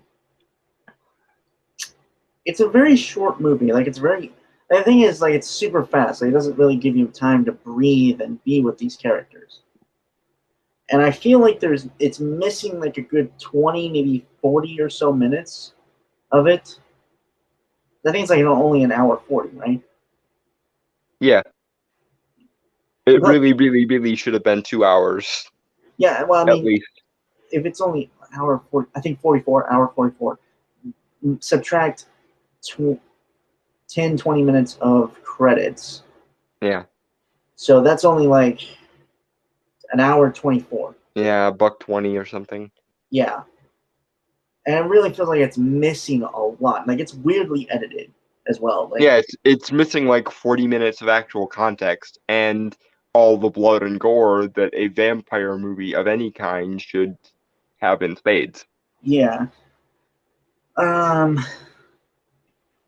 I just like a character who doesn't want to die and ends up turning themselves into a monster. One, I think, is a story that's been told since like the beginning of time, or Yeah. the beginning of human history, at the very least.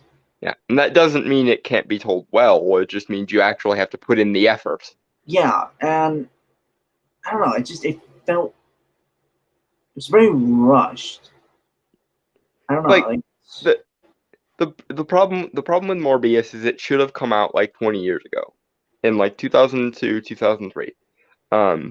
It would have fit in perfectly well with Keanu Reeves' Constantine or Steel or Steel wasn't not 90s. Blade because Blade was good, but like Steel was 90s. yeah, but he would have fit in perfectly well with those kind of bad comic book movies that try to dumb down and overly round the source material, thereby ruining it. When Hollywood couldn't figure out what people wanted to see in a comic book movie was actual comic book shit. Um, but yeah, it's not really a threat, and like, it's not really a threat to Marvel. It's and like If Marvel, anything, if anything, it was a good testing ground because now Marvel knows if you're gonna fuck around with vampires, don't make them science based because that would be stupid. To be fair, I do think there could have been a way to work it in if they had also leaned into a more uh,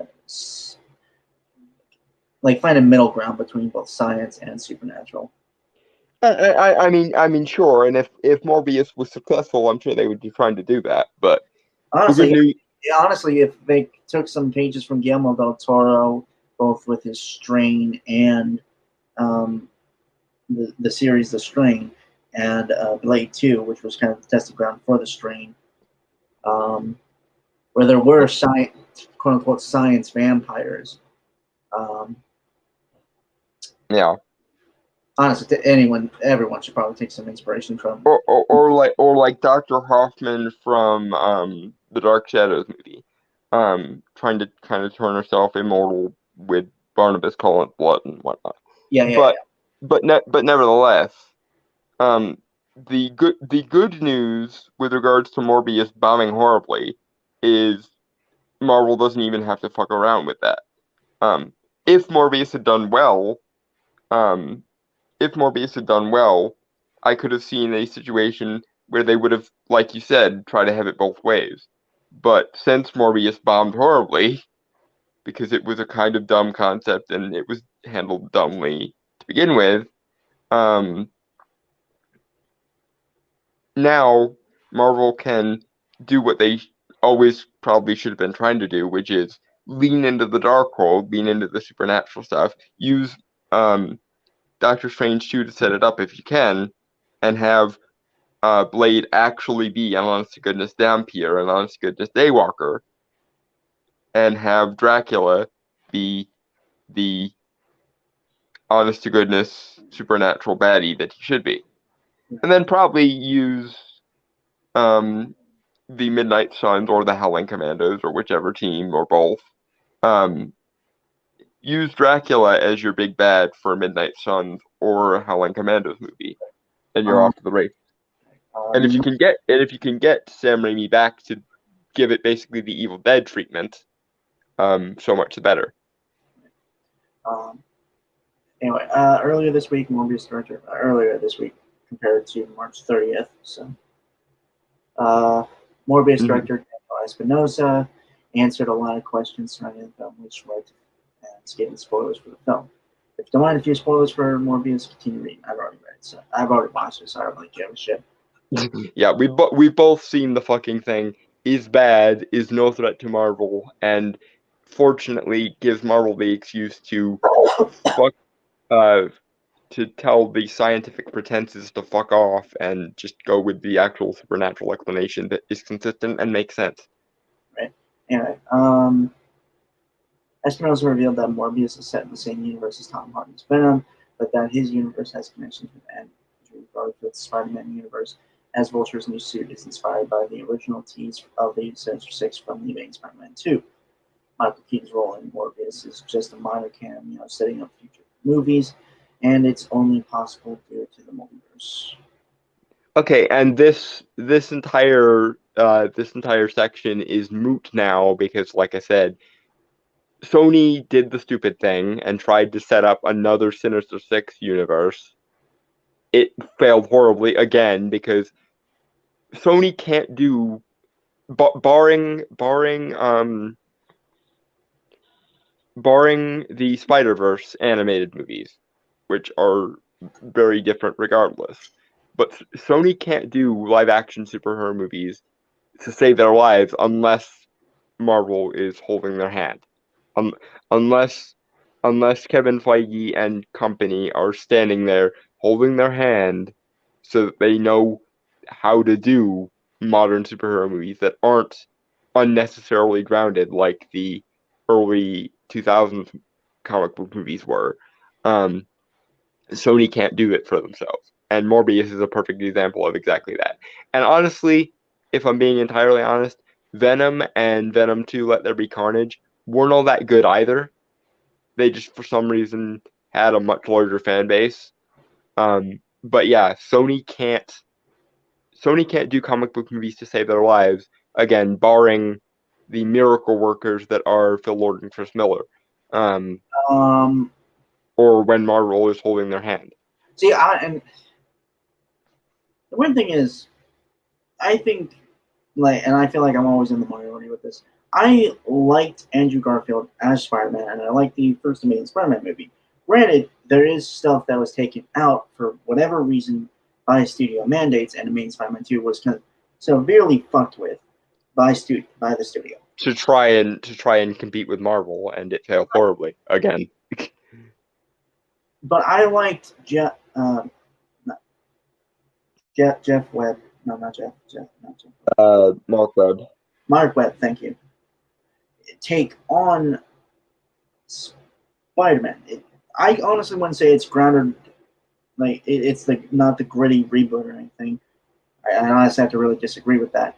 As other people have said, I think it has elements, sure, but yeah, Andrew Garfield was a perfectly good Spider-Man. He just had nothing to work with. Yeah. Because Sony once again can't do superhero movies without Phil Lord and Chris Miller's miracle effect or Marvel to hold their hand. Or they just let the directors do their thing, their vision, without interfering. Because Mark Webb's actual premise for where he wanted Andrew Garfield's trilogy to go is actually pretty good. Same thing with what eventually ended up killing off the Sam Raimi trilogy was Sony insisted that he put a bunch of shit in there that made no fucking sense. Venom. And they insisted that they put Venom in. Which I don't know why they couldn't have just waited another movie. Like let the man do. He made, like, no shade to like the original Sandman, because I've seen the original interpretation of Sandman via the Spectacular Spider-Man, but I loved the version of Sandman we got in Spider-Man 3.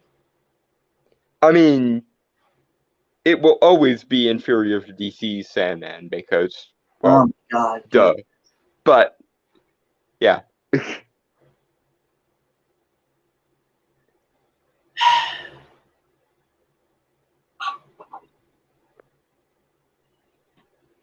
And most people just call him Dream, so it doesn't really matter that he's called the Sandman, right?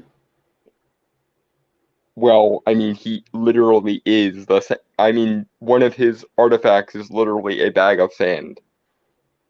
Okay, fair enough, so, but whatever, I'm not.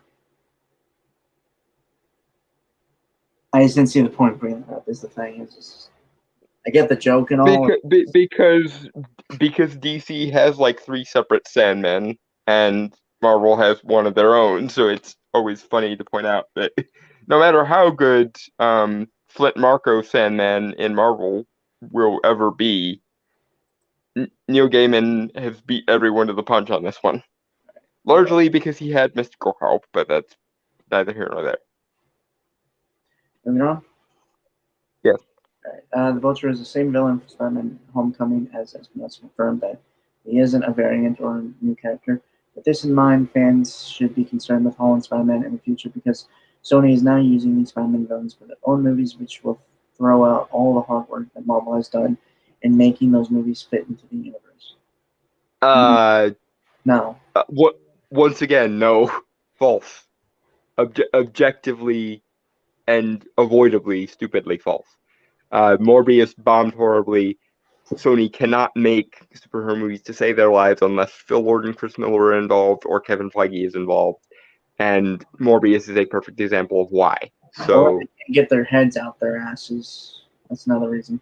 Yeah, but as long as Avi Arad and Amy Pascal have a job at Sony, they're never going to do that because Avi Arad and Amy Pascal are the problem with I agree. It's just, again, get their heads out of their asses, which implies firing the shit out of Avi Arad and Amy Pascal, guys. Anyway, moving on. Yep. Okay. Sony's universe is loosely interconnected and most of the time feels flat in comparison to MCU. Fans see that Sony wants to off of Spider-Man, but that greed may come to ruin Spider-Man if the studio doesn't watch what they're doing. again, this is a non-issue because Sony fucked up and shit the bed again. As anyone who wasn't a mindless Disney hater or a mindless stooge for Sony could have told you, because it funnily enough, and I know Disney is woke and Disney is, shitty and Disney is overloaded and whatnot and everything else, but I had a lot of issues with my friends when No Way Home came out, because I was on Comics Division stream. It was me, um, Culture Casino, um, Mad Dog, uh, Drew from Supreme Heretic channel, and like two or three other people that I don't remember. Obviously, of course, also Comics Division, and a bunch of guys on that channel said that what made No Way Home good was Sony's influence rather than Marvel's influence. And I kept trying to say how fucking stupid that was, and I kept getting cut off. I kept trying to explain to them, like, guys, do you not know what Sony does whenever Marvel isn't there to hold their hand? But um, I kept getting cut off, and I eventually just kind of gave up because everyone was simping for Sony. But Morbius is a perfect demonstration of exactly what I would have said, which is no, the parts of No Way Home that worked were the Marvel parts, and Sony can't make a comic book movie to stay there alive unless either the genius of Sam Raimi is there to pull their asses out of the fire, the genius of Phil Lord and Chris Miller is there to make animated gold with the Spider Verse, or the genius of Kevin Feige and his world building is there to pull their asses out of the fire. Sony cannot do it themselves. They need someone there to hold their hand because they're too stupid to fire Avi Arad and Amy Pascal and get someone in there who actually knows and understands not just the source material, but also how the genre has actually grown and matured in the decades since the original Sam Raimi Spider-Man trilogy and the original Fox X-Men trilogy. Because I think the biggest problem is a lot of studios, um, barring Warner Brothers and Disney, are still stuck in the mentality of we have to fix comic book movies, we have to ground comic book movies, we can't let comic book movies be comic booky.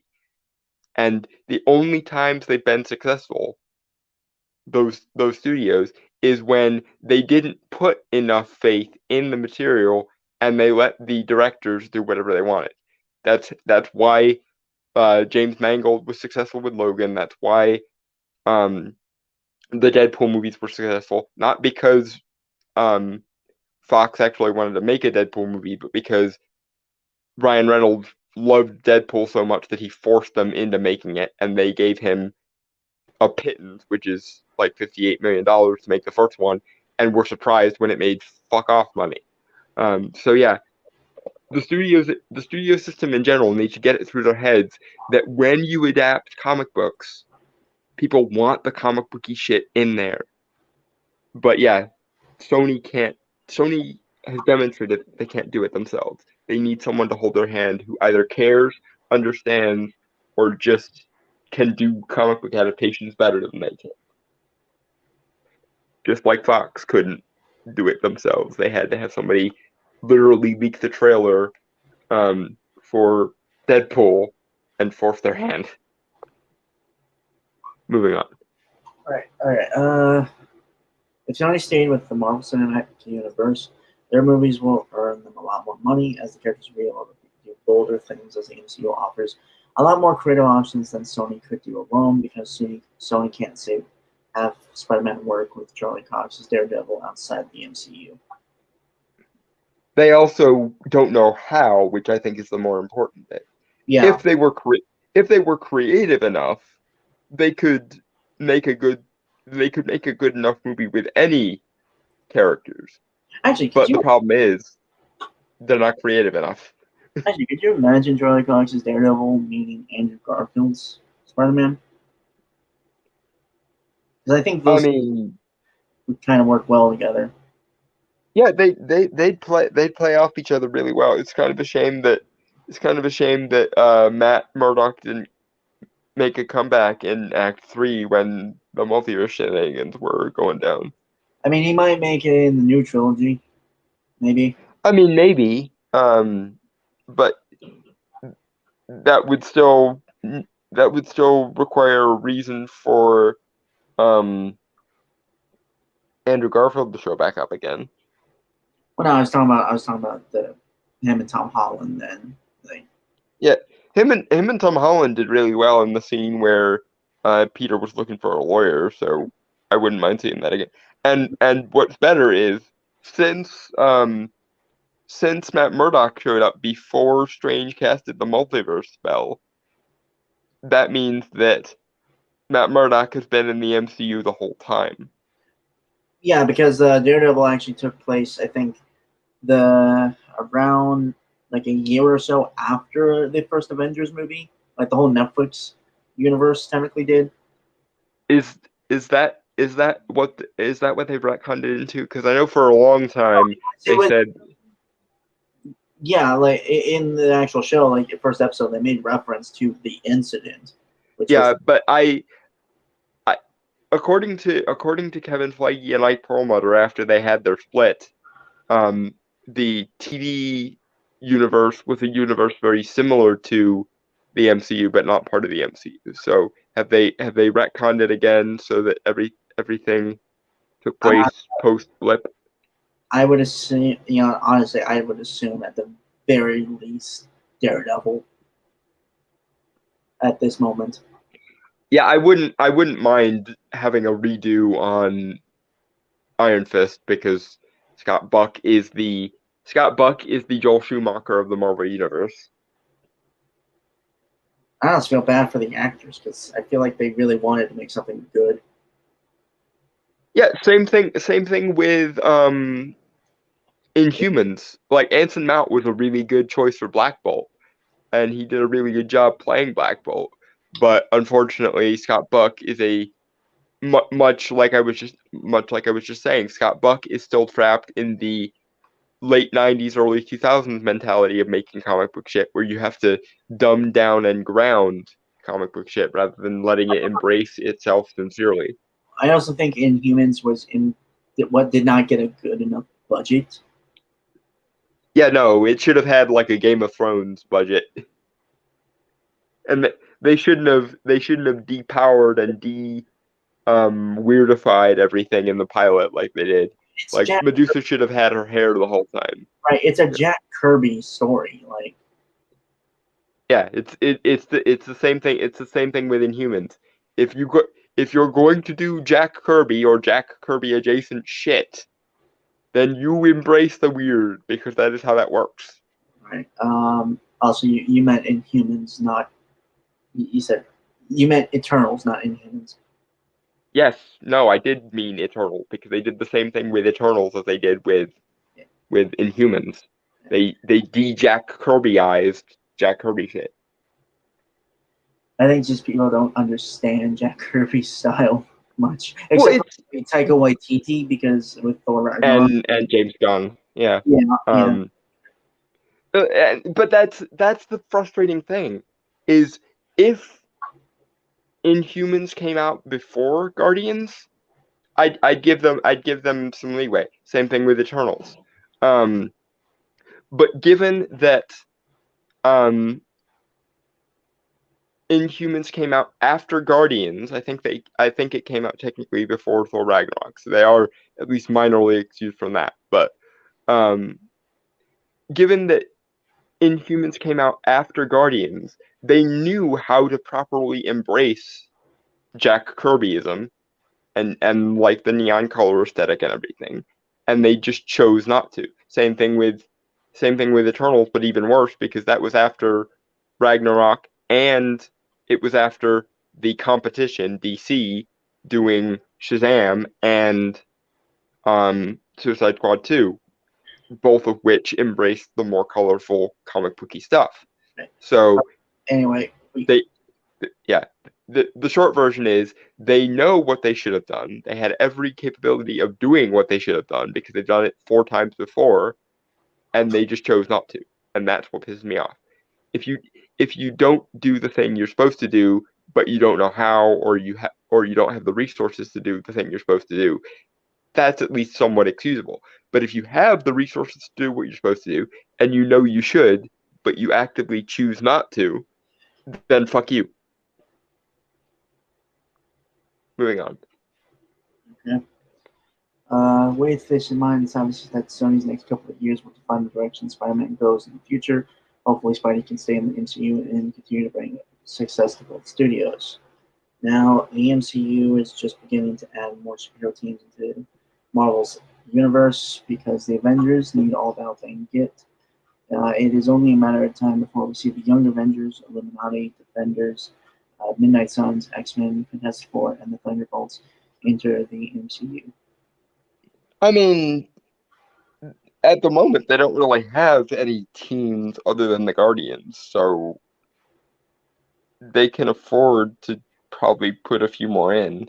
And just because they introduce a few more teams doesn't mean they aren't going to do the smart thing like they always did and introduce the individual characters one at a time first. Like they're doing Moon Knight now. They set up Blade at the end of Eternal, which was the only good part of that movie. That and the other post-credit scene with Eros. Um,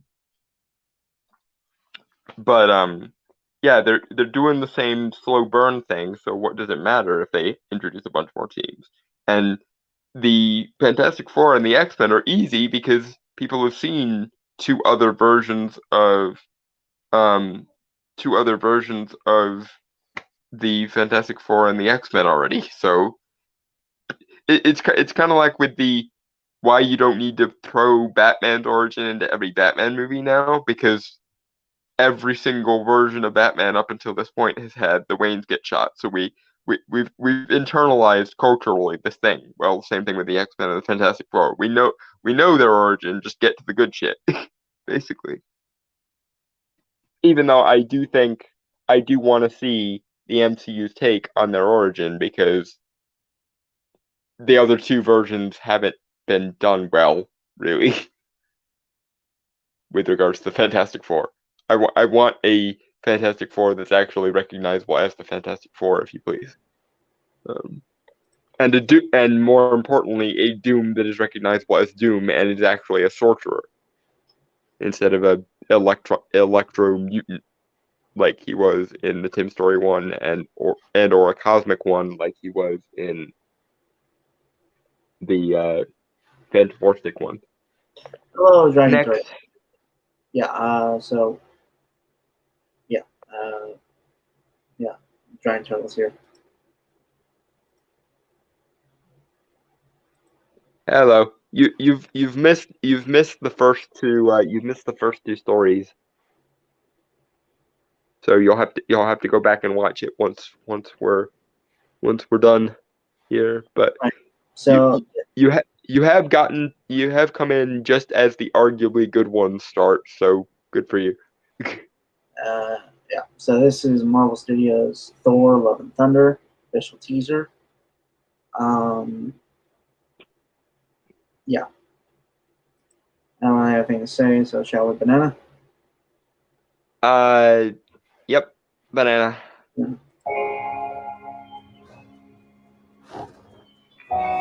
These hands were once used for battle.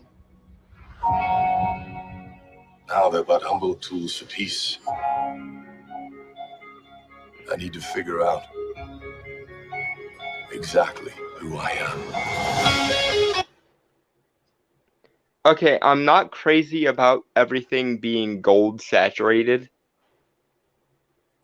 because the previous Taika Waititi Thor movie was very good at utilizing the neon colors of a. I think it's just this one setting now.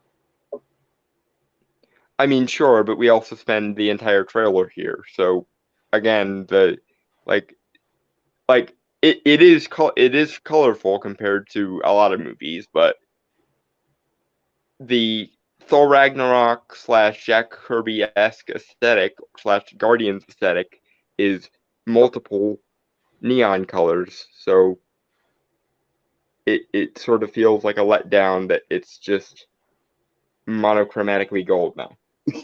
For now, anyway. I honestly like an issue somewhat with some continuity, I guess.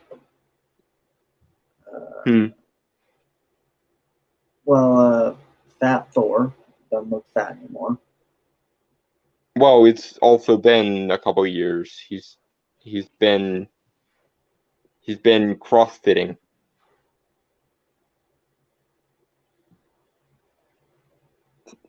Same with his hair. He's had time to grow it back out again.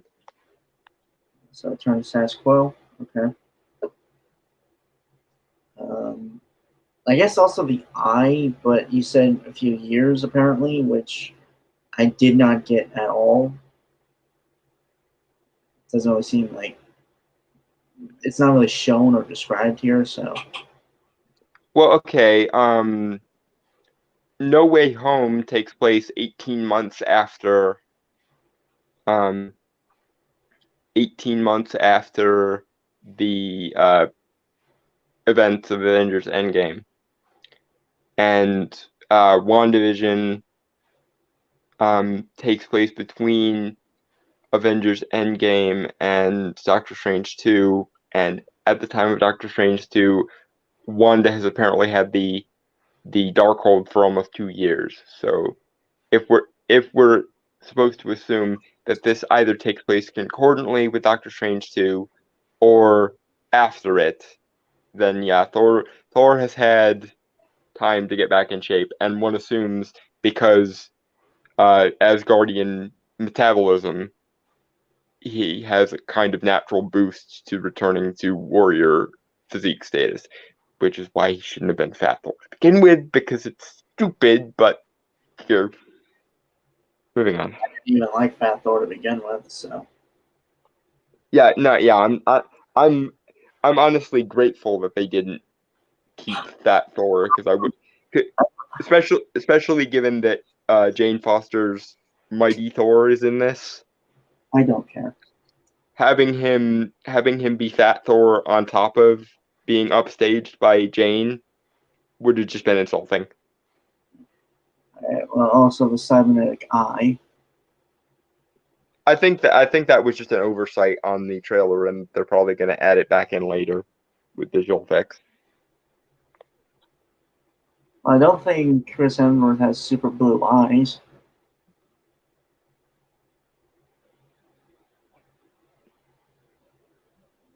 And Thor here has like really blue eyes, so. I have to actually physically go and look at a picture of him to tell you that, because I don't know. I mean, I could be wrong. When I look at pictures of Chris Hemsworth, I'm not looking at his eyes. You are a thirsty ass bitch. Okay, can you? He literally looks like Thor. I refuse to believe that I'm supposed to be judged for being thirsty over someone who's basically a thirst trap. Like, his entire physique is supposed to make you thirsty. I'm not gonna feel bad for being thirsty over it. Thirsty ass bitch. That's all I have to say. I'm 26 and I'm still a virgin. I get to be thirsty, goddammit. Anyway, I don't know. Like, it's only 20 seconds, so I don't really have much to say in terms of how I feel about it so far. Yeah. Banana. Banana.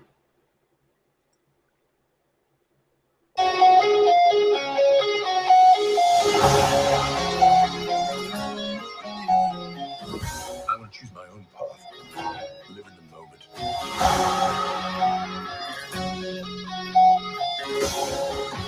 My superheroing days are over.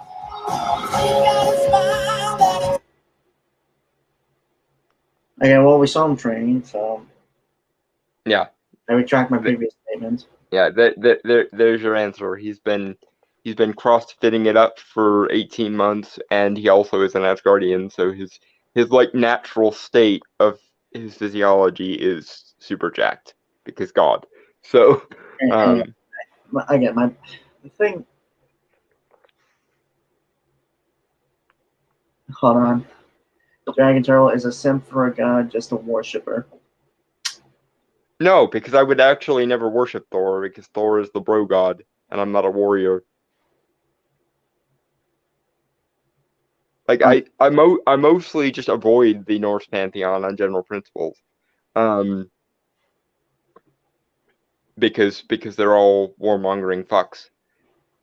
I mean, I wouldn't have a problem with Loki, and I wouldn't have a problem with Odin because Odin's a god of wisdom, and Loki's a god of like cleverness and mischief. So that being said, yeah, but definitely not Thor. Thor is the frat bro of the gods, and no, thank you.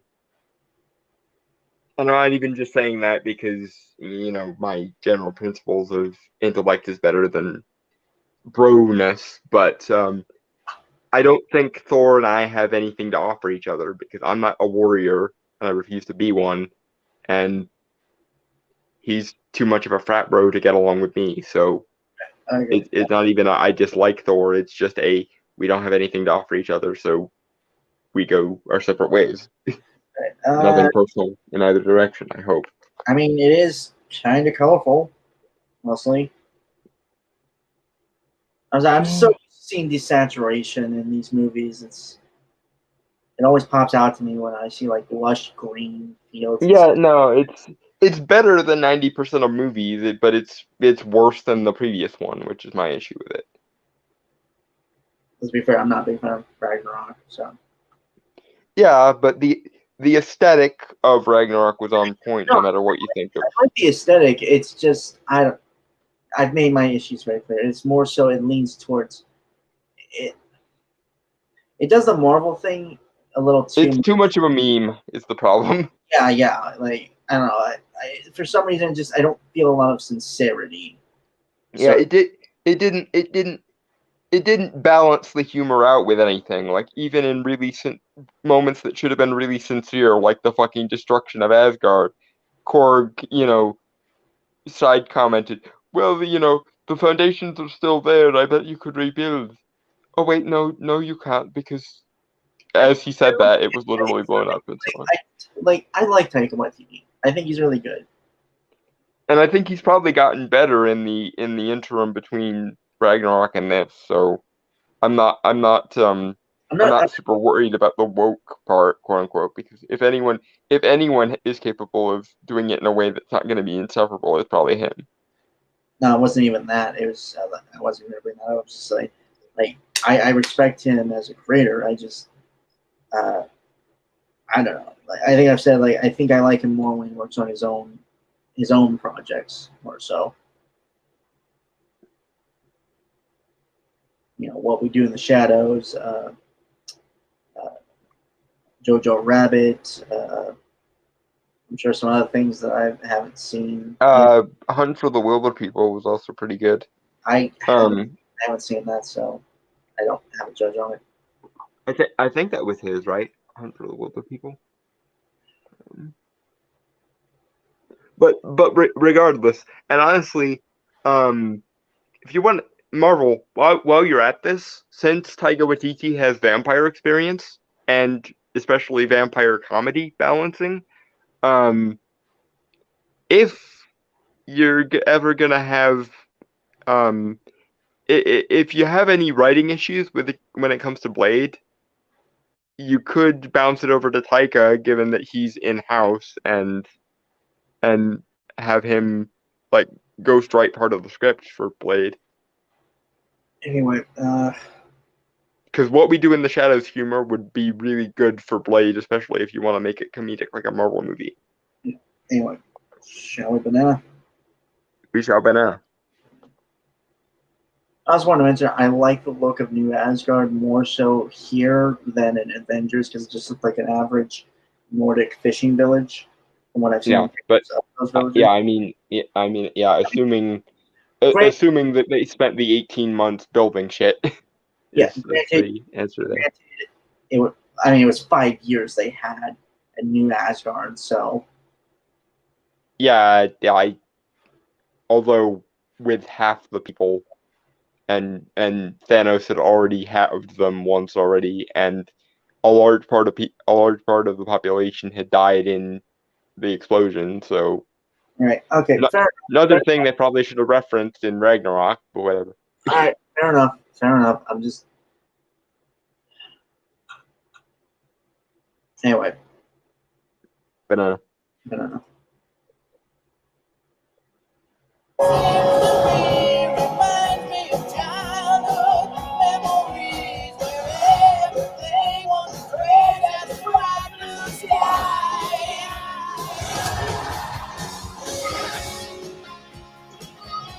Remember what I told you? You ever feel lost?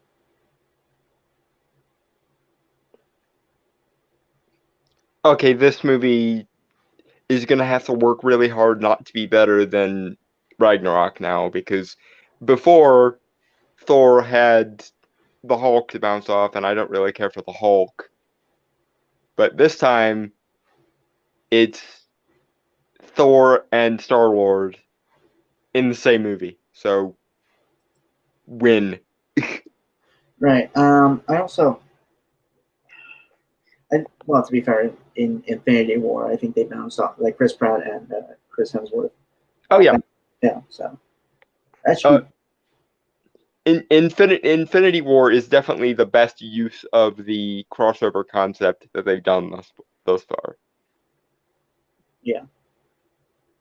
Doesn't mean it has to stay that way. I hope they do.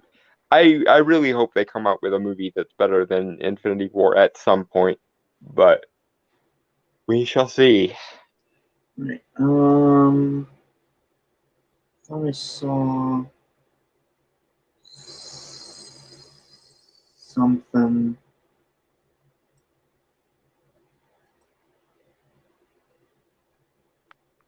I think that's Jane, the blue hair, which I think is a wig. If I remember correctly, how Jane Foster became Thor. Well, My- okay, but it has the crown on it, so I thought that was Valkyrie because he gave her the crown at the end of Endgame and made her the king of New Asgard. Queen. But, you know, No, he said king. They literally made a joke out of that.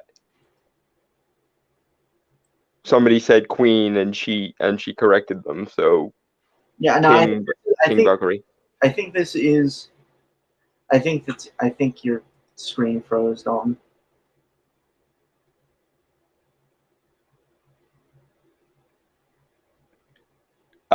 No, I'm seeing blue hair, like he's leaning in to kiss someone with I blue think hair and a crown.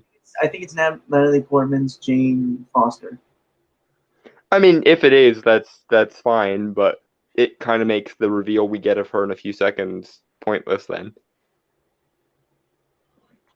Well, it's very quick, but what I was gonna say is like, well, obviously they're referencing Mighty Thor, Jane Foster in the comics, which Yeah, the Jason Aaron run. yeah, she what was it? She was dying of cancer and gained the powers of Thor. And every time she phases back into Jane, the cancer comes back.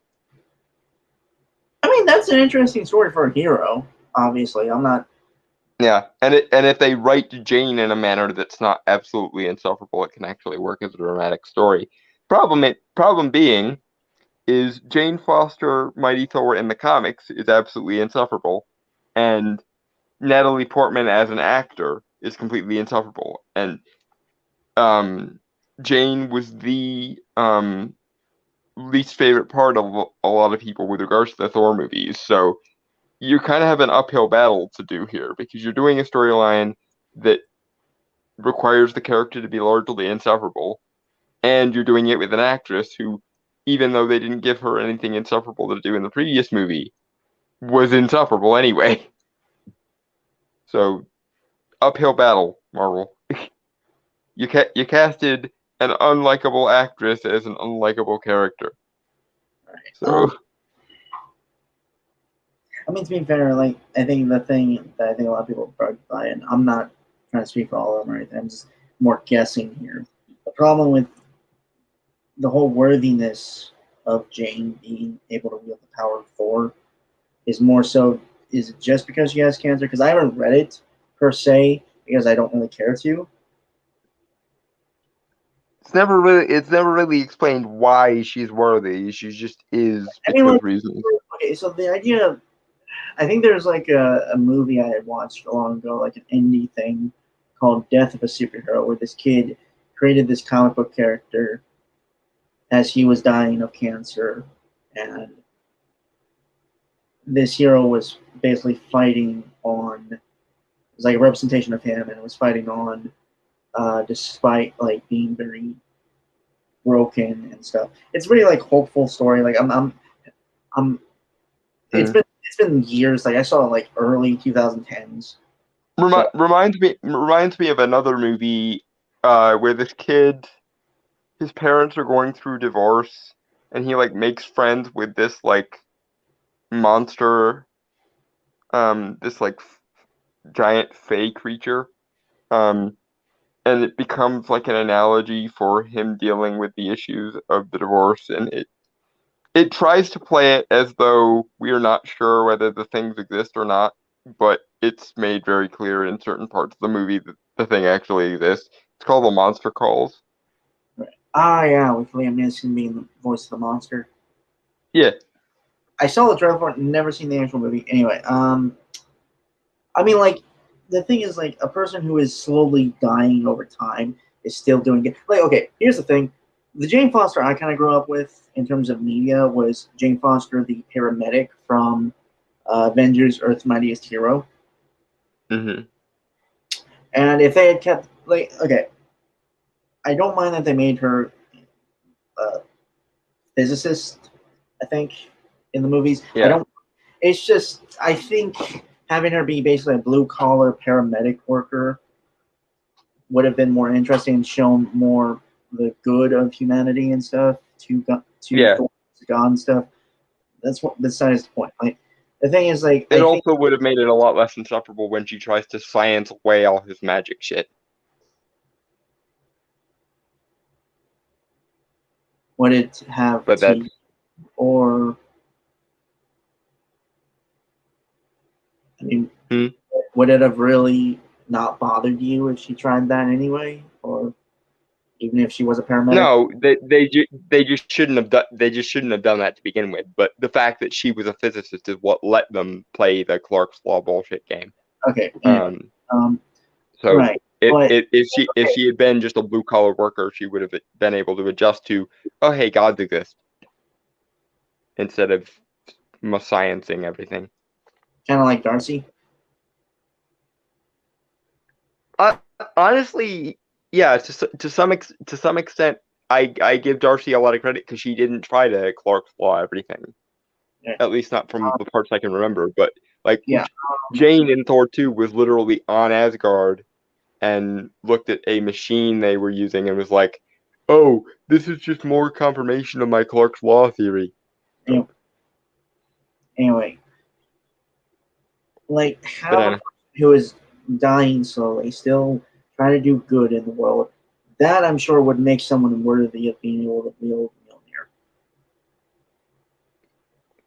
I mean, it sort of depends on, and this is part of the problem. They never really define the criteria for worthiness, and it makes stories that revolve around X person is worthy to wield the hammer to be difficult.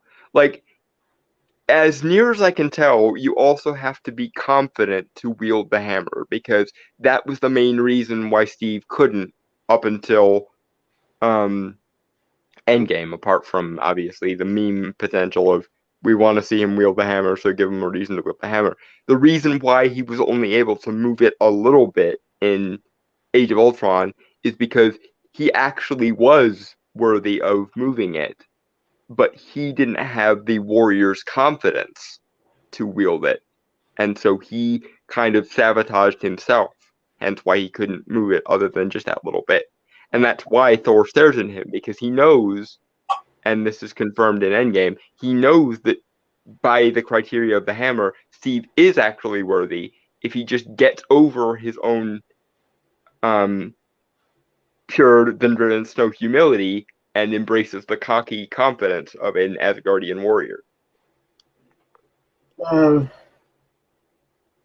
Dragon Troll, I say it would also make her being worthy of the hammer make more sense, especially if it wasn't her getting cancer, but getting mortally wounded trying to save something or someone. I mean, sure, but the cancer part of the unworthy Thor and Mighty Thor storylines was never the bad part.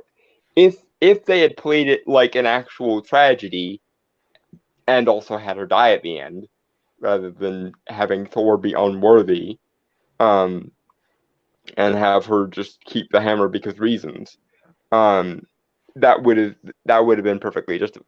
The cancer was never the problem. The problem was when Jane gets the confidence boost of being Thor, she is a bitch. In the same vein as Natalie Portman's Jane Foster in the movies, or Carol Danvers's, or Brie Larson's Carol Danvers, in the sense of, I don't need to do anything to be worthy. I'm already as worthy as I'll ever need to be. Thorpe. Right. Also, just taking the name Thor as well is kind of stupid. Yeah, the whole, he's not actually named Thor. He was named Odin's son and only obtained the name Thor when he became worthy to wield the hammer, even though Odin puts the enchantment on the hammer after Thor already had the thing and took it away from him, and that's why the premise of the original Thor movie makes any fucking sense whatsoever, because Odin puts the enchantment on the hammer to teach Thor a lesson. Anyway, I want to get through this one. Yep. Shall we? Banana. Banana.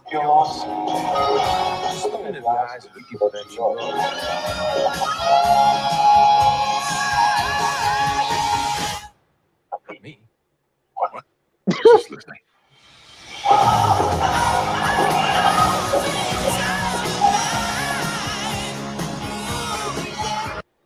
Someone Okay. has a man crush on Star-Lord confirmed. Oh my god, that's glorious. Odin's son is like the last name in Nordic culture. It's saying you are the son of Odin. Yeah, that's so stupid. Yes. Yeah. That's so stupid of like the whole Thor being a title thing. Yeah, Uh, because the Honestly, phrase is. Yeah. Like, go ahead. maybe like a name like Lady Thunder or Lady Thunderer or something. Or just Jane Foster, Goddess of Thunder, would have been a decent title for the book. Actually, that is a good one. Not gonna lie. But they also like the weird thing is I don't think Jane Foster was originally blonde. Again, I'm going off. No, it morphed her. Like it's similar to like Danny Phantom's Going Ghost thing, or Okay, that's okay. I don't know. It's just or I like think or kind of like Shazam. yeah. No, I got it how from the yeah. first one. I got it from the first one. I just. Yeah. But again, I think honestly, out of everything, if it does start to become a Jane Foster movie, Yeah. Thor and Star-Lord's banter are going to be a high point for it. Yeah. The interesting the. Go ahead. I was going to say, can we get Beta Ray Bill, please? Finally, yes. They showed a picture of a Corbinite on the Grandmaster's Tower in Ragnarok. The Corbinites are confirmed to exist. Can we get Beta Ray Bill now? At some point. He's such a cool character. Like one of my favorite. Like He's like one of my Yeah, favorite and it, Thor's story, like mythology. and if you're gonna pass Mjolnir to anyone now that Thor has Stormbreaker, should have been Beta Ray Bill. But for some reason, the half horse alien that's from a warrior culture isn't diverse enough by SJW logic. No, I don't think he was from a warrior culture. Yeah, the Corbinites are a warrior culture. And in any media I've seen them, they're not. I'm gonna have to go and look that up and double check it, but I'm pretty sure the Corbinites are a warrior culture. I mean, I think they became a warrior culture, but because like Beta Ray Bill was experimented on to become like a super soldier to protect his people. Okay, well, irregardless, the half horse alien with superpowers not diverse enough according to SJW logic. Human woman is somehow more diverse and more conceptually diverse than half horse alien. Anyway, I mean, I like the kind of heavy metal 80s style they have kind of going for. Mm-hmm. The style, it's just, I don't know. Yeah. Oh, another thing that they should have they really should have done something within the comics.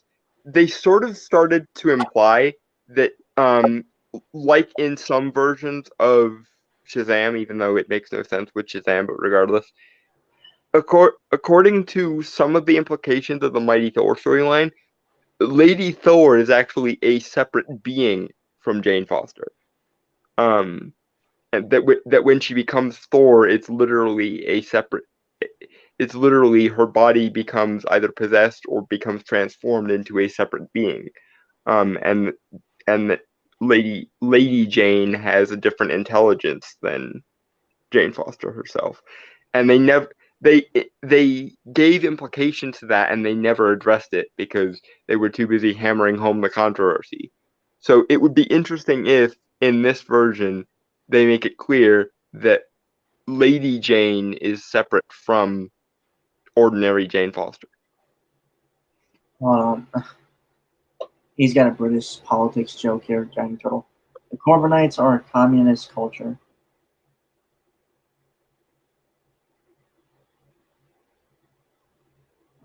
Giant Turtle, if they did Beta Ray Bill, they would try to make him some sort of allegory for a black person so that it could be diverse. Yes, and that totally wouldn't be racist or anything. To make an alien species.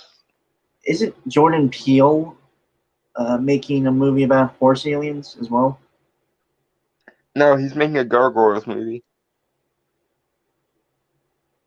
Or he was, last time I looked. He was. Right, so it was called by the way, why the hell did Thor give up the big hammer? I don't know what that's reference to. He didn't. That's the one good thing about the MCU's version of this. In the previous version of this in the comics, Jane Foster literally just steals Mjolnir away from Thor. But in the MCU, Thor has Stormbreaker now, and it's actually a more powerful hammer. So Mjolnir basically gets reforged as a spare. And then she ends up presumably taking Mjolnir. Yeah, no, he put Stormbreaker, like he put it as like a grave marker in the beginning of the trailer and walked away from it. I don't know. I hope that's just a scene taken out of context for the sake of making the dramatic scene work, because if they do the stupid thing and have him renounce the hammer even though he has a spare one and could easily just have both of them have a hammer with him having the more powerful one, like that would make I don't think Like honestly, I don't even think this teaser is really good. To be honest, No, it doesn't give enough context for what the fuck is going on. Like, we haven't even seen Gore the God Butcher yet, and we know he's supposed to be the villain here. so I haven't actually read that. I've heard things about it, but I haven't checked out that story yet. Basically, in an alien culture, I know who Gore the God Butcher is. I know who he is. I just haven't read the story. the biggest problem with the God Butcher storyline is it really should have been combined with the Last Days of Magic storyline. If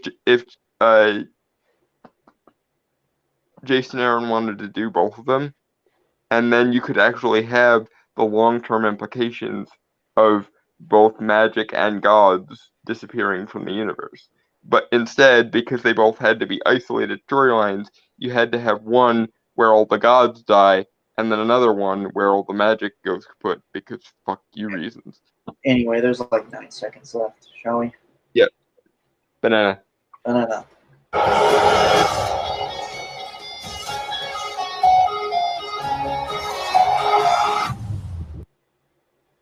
July.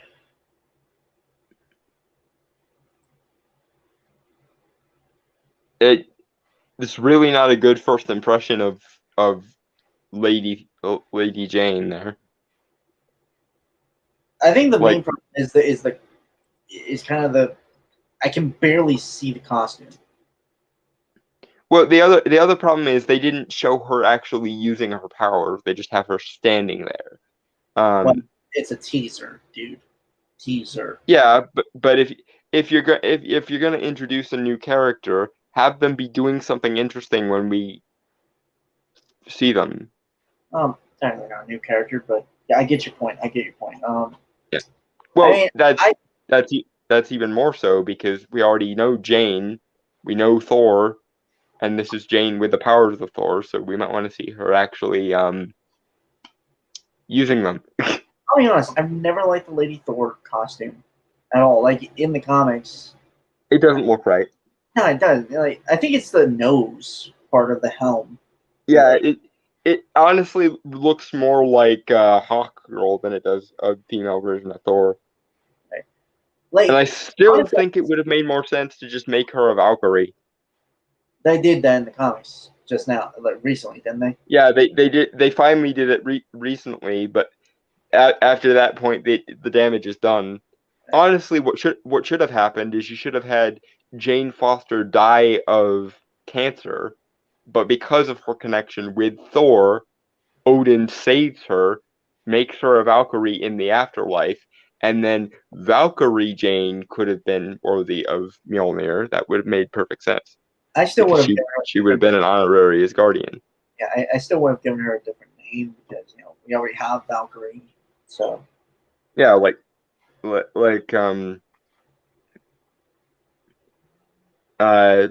Lady Jane, Collector of Souls would have been an interesting one. I'm not even going to try tonight because I'm tired. I don't really have anything to say. Like, it's a teaser. Hasn't really it hasn't really gripped me. To be fair, yeah, I don't really have anything to say. So moving on to the next one, I guess. Yep, banana. No, I gotta set up the next trailer. All right. Okay. Yeah, but if he does actually honestly forego Stormbreaker and she still gets Mjolnir, I'm gonna be annoyed. But they still kind of have an out in the sense that in the MCU, the power of the hammer comes from Thor, and the hammers are just focal points and conduits.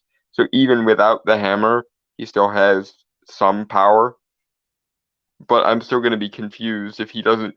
Like, I get the sentiment of, I'm going to use my big fuck off hammer as your grave marker, but if Gore the God Butcher shows up and starts literally killing gods, and Thor doesn't go, I'm sorry, person who I use this as a grave marker for, but I need this back for the sake of, fighting for my home and so forth.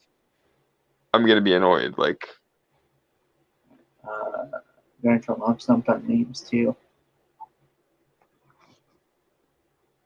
If they were like wings of gold, like if she actually had like angelic wings as a Valkyrie, could call her Golden Wing. I mean, that's the laziest one I can come up with. I mean, I still think Jane Foster, Goddess of Thunder, is probably the best one. Yeah, probably. I would be fine with it if he forgoes Stormbreaker, then later loses Mjolnir, and at some point he is like, if only I had. Oh wait, and just brings it flying across the wall towards him. So, like, kind of what they did in the Dark World. Mm-hmm. Yeah. Anyway, we're gonna kind of end on a little more positive note, I suppose. Mm-hmm. Something I don't know how to feel about it. This also has Taika Waititi attached to it, but not as director, but I believe as an actor. This is Lightyear, the official trailer, the second official trailer. Mm-hmm. I have some things. Maybe they could be gripes or not. I'll talk about it as we go on. Yeah, to infinity and beyond. Because if we didn't use that one as the banana for this one, I would be ashamed of myself.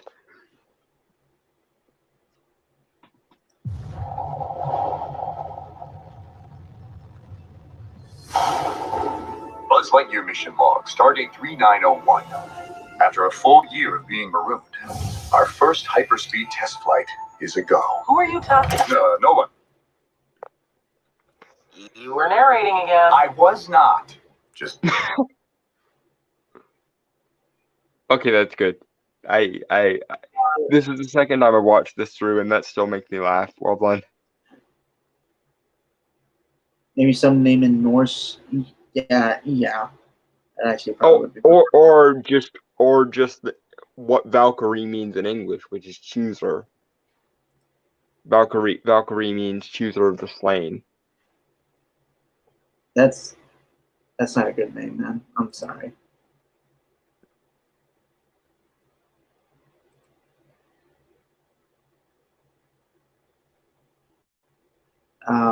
Anyway. Yeah,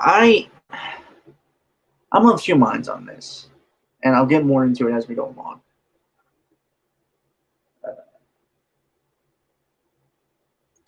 I am interested in this movie. However, I grew up watching the Buzz Lightyear cartoon. Ditto. Yeah, so I have some gripes, but I realize that this is more kind of a retelling of sorts, and I'm not too hung up on it. Obviously, I mean, I still hope they canonize the animated show, because the animated show was really good. right. Yeah, I'm not. Again, I agree. It's just, And the mythology behind the LGMs was my favorite. They're like worship of the, like, their hive mind thing that was kind of similar to the Guardians with the power battery on Oa. Was really cool. yeah. And again, this seems like kind of a prequel to all that stuff, and I'm fine with that. I just would like to see some characters from the series get put in here, obviously, because I think those are cool characters and stuff. So, but again, I'm not. And again, on it. like the world building from the old show was really good too. So it'd be a shame if they just scrapped it. Yeah.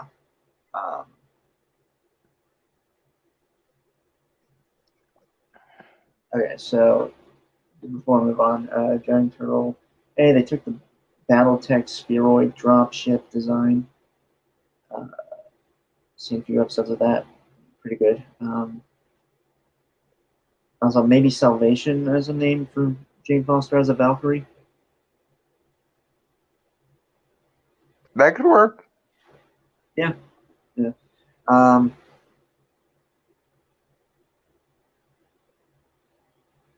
Also, Chris Evans voicing Buzz Lightyear here, I find really funny because Buzz Lightyear has always kind of struck me as like the incarnation I grew up with was I believe was voiced by Jim Warburton. Oh, they didn't get Tim Allen back for the TV series? Well, they did for like the pilot movie, but for the rest of the series, it's someone else. Oh, well, then he did a really good job because I didn't notice the difference. And I usually am good at noticing the difference between voice actors.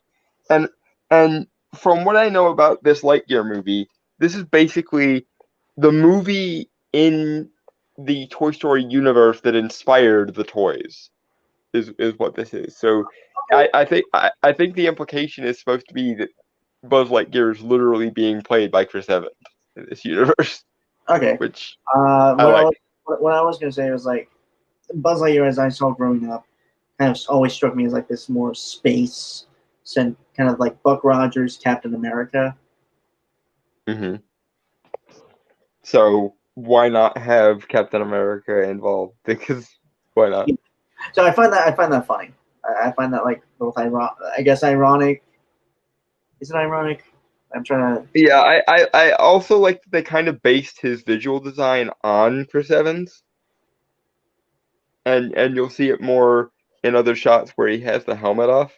Like the way he looks is literally kind of based on the aesthetic of Chris Evans. Right, and I think like, there was gonna be another thing. I also like that we kind of see a more fully realized Buzz in the series, and this really is like very much an origin for this character, and you kind of see like, it's not like the super confident, super like kind of stalwart hero. You know, he's not the by the book Space Ranger just yet. Yeah. And I'm fully okay with that. Like, you know, I mean, there's 100 ways you can fuck it up, but it doesn't look like it looks like they're on the one where they're not. I'm curious what Zurg is going to look like with this aesthetic, because that's what he's in the trailer. You didn't see that? No, I did not. I assumed that was just one of his robot minions. He's in here. Like it's a very brief shot that I remember seeing. Okay, so yeah, because I haven't seen him yet. I've seen the Zurg bots that sort of are supposed to be his robot minions, but they're called Hornets, aren't they? Right. I forgot what they were called, but yeah, I haven't wonder who's seen him yet. Voice Zurg, and I hope they actually keep him. Like even if they turn him full menace, I'm fine with that. I just hope like if he's still around in later installments, then they don't do the thing like other stories have done where they kill off the villain. Yeah, although you literally couldn't with Zurg, because he's the main freaking villain of Buzz Lightyear's Rogues Gallery. If he could be said to have one. He's like it'd be like having a movie set in the original trilogy of Star Wars and then kill off the Emperor in the first movie somehow. Yeah. Like if they turn him full on menace and stuff, I'm fine with that. I just hope they do it right and don't make him like don't get me wrong, I don't mind camp. I just hope they don't turn him into like a joke as well. Yeah, because he's a emperor of an intergalactic empire of evil. So yeah, dude, he's just evil. Like, and which is what I think a lot of people like about him. Again, very similar to Palpatine in the Star Wars franchise, or even Aku from Samurai Jack. Yeah. Anyway, get a lot of this trailer. So. To infinity and beyond. Read the mission log. You do know no one ever listens to them. I know that. Narrating helps me focus. Ready, Captain Lightyear? Ready as I'll ever be, Commander Hawthorne. This is exciting. A new adventure. I'm gonna grant you 4 minutes to be off planet, but then you come right back to us. To infinity? And beyond. You are clear. I like the integration here of that. Like, it feels like a very personal thing between those two, and like Yeah, helps with their kind of relationship. Yeah, and it works also as like if the Space Rangers are kind of like intergalactic explorers / soldiers in this universe, it works as like a military motto, basically. Yeah, like it's almost Star Trek, like with the Space Rangers. I mean, like I'm not talking about this, like this. Yeah, here. it Like Star very Trek- much reminds me of a mixture of Enterprise and the original series era Star Trek. I was also going to say like Star Trek mixed with Green Lanterns, with Green Lantern Corps. Yeah, I can see that. Yeah. To infinity I and don't- beyond. Yeah, I do also want to say, like, I mean, it's an animated movie made with Disney money and stuff, also Pixar, so Mhm. it's going to look amazing. Yeah, it looks almost photorealistic, to be honest with you, which is good. And I do foresee a situation in the near future where the line will become so blurred between animation and live action, they just won't bother anymore, like making the distinction. Right. Giant Turtle, it sounds like Texas Rangers meets Star Trek with a little Green Lantern. Damn it, you said that before I was finished typing. And also slices of bananas. Yeah, we modified the banana in this case because it was so obviously on brand that I would be literally kicking myself if we went with anything else. Right. Anyway, shall we? Yes, to infinity and beyond. Done.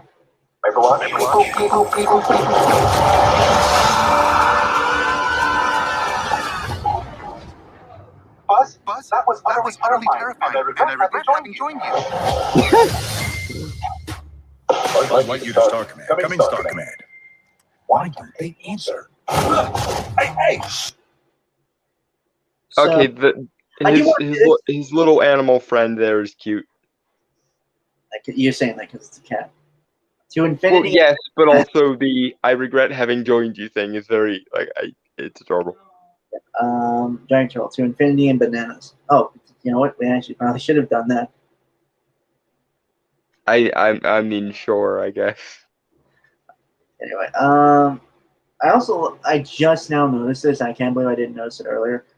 I'm seeing a lot of like homages and kind of inspiration of Star Wars, which I guess honestly is.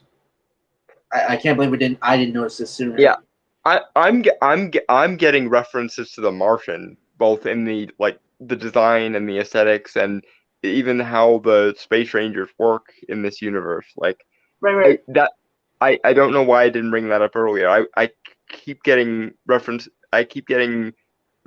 to The Martian, which is a really great movie, by the way. If anyone hasn't seen The Martian, I've seen. Where does he have his helmet off there? Probably a scene not yet. I mean, it's probably a scene not for the trailer, but more than likely it did a scan and was told that it was breathable. Mhm. So, or to could, infinity and Well, bananas. like, and it's going to be brought up here. Well, I'll actually talk about it when it's brought up here. That will kind of explain it more to that question. Mhm. The robots. The what? What is happening right now? Alicia? Oh no, that's my grandmother. But, Socks, how long were we gone? Meow, meow, meow, meow, meow. 62 years, 7 months, and 5 days. what? I hope you're ready for action, because all we needed was a pilot. Okay, so clearly time travel, which I know is always a pet peeve for you, but here I think it works. Well, no, it's based on the visuals of when he took off. He went through, it's similar to the 2000s similar to Tim Burton's Planet of the Apes movie. The faster He you go went at through a light- wormhole. yeah, and also like I think the faster you go at light speed, the slower time moves for you compared to the outside of Yeah, to- the travel. Yeah, to quote him from Powerpuff Girls. Don't you know the faster you go, time slows down. So that would actually be the planet that he just came from before he entered the wormhole. So, time dilation. Yeah, very right, Slythic. Yeah. Relativistic physics for the win. Yay. Yeah. Which is interesting, and I guess it kind of leans more into the future setting or sci-fi setting that Buzz Lightyear always is in. So Yeah, because if the movie starts with him having like the level of technology from The Martian, which is only a couple decades ahead of us, then if the new characters have been on this planet for 62 years, then technology is probably going to get more advanced, all right, which allows for the creation of a intergalactic star command, a la the Space Rangers in well, the TV think- series. I don't think that's there yet, obviously, because I think it's just a No, I expect it'll be founded by the end of this movie, but yeah, true. like this is probably going to be the story of the founding of it. Yeah, Dragon Troll. He is space dad. Same thing. He is space dad. Same thing with why they don't know about Emperor Zurg yet. I imagine he's going to make an absolute he's going to make a asshole of himself in this movie, and they're going to found Star Command in order to fight him. Dragon Troll. He is space dad military. He even is time displaced into the future. Yep.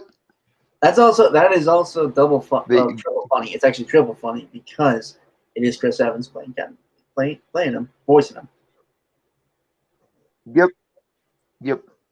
I do hope there is a scene or like a moment where Buzz has to himself and realizes all his like friends and colleagues are either super older or have passed away.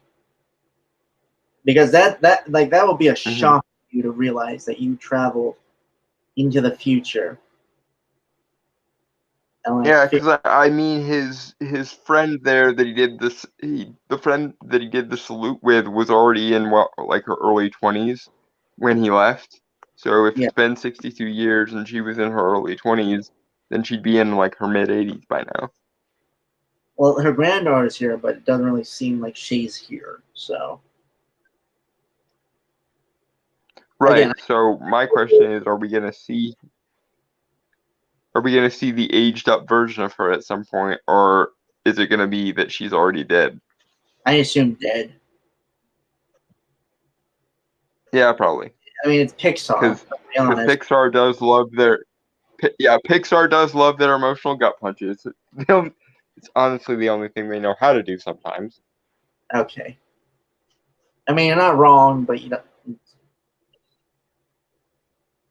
Anyway, I really hate when the only thing a movie has going for it is forced emotionality. So it annoys me when Pixar doesn't earn their emotions. maybe not. Anyway, to infinity and banana. For what? To destroy the alien ship. I have a plan and I have a team. Darby can take any three things and make them explode. I do this, and they shave a little time off my sentence. Hey, what about you? Well, I thought this was going to be like a fun boot camp workout thing. But it is not. Did I get it? Pretty close. There's Taika. Ah, shit! I thought it was someone else. Like, there's another actor that No, it's there's another actor that has a similar voice to Taika. So same guy who played Captain Boomerang in Suicide Squad. no, it's a British actor. He was in Jumanji, the newer movies with The Rock.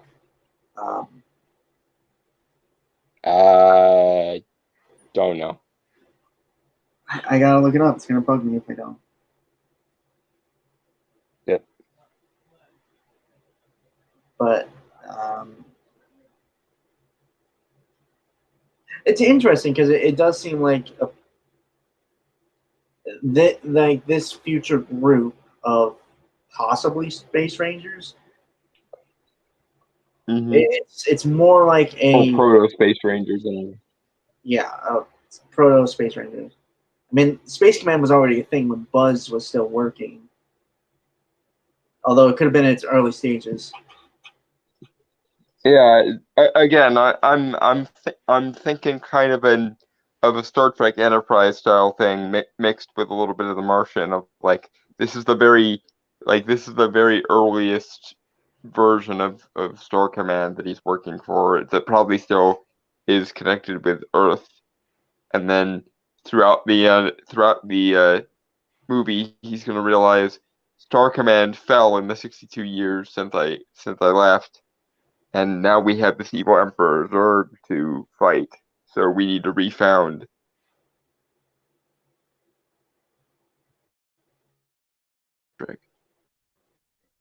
Like it was in the TV series.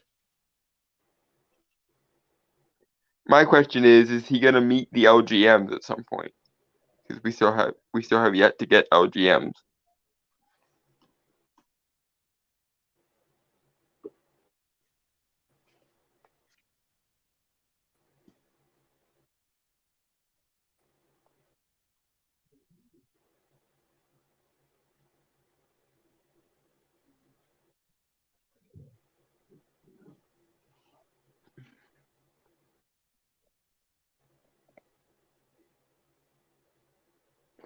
Did I cut out? Damn.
Okay. Can you hear me now? Am I back? Yeah, I can hear you. Can you hear me? Yes. We're good. Okay. I honestly thought it was on my end, so I was about ready to like leave and like come back. Yeah, I don't know. StreamYard is just being annoying lately. Anyway, back to the thing. Actually, you cut out while you were mid talk. Oh,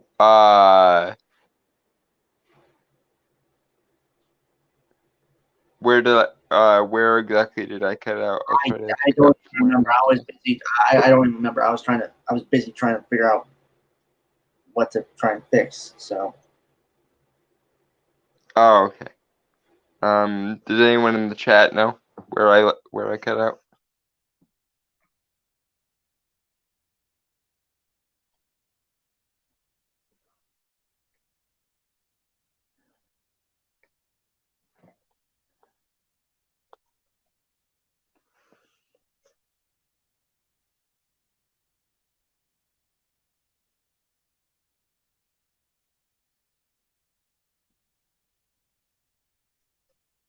Okay, so yeah, I think everything was understood mostly. Anyway, to infinity and banana.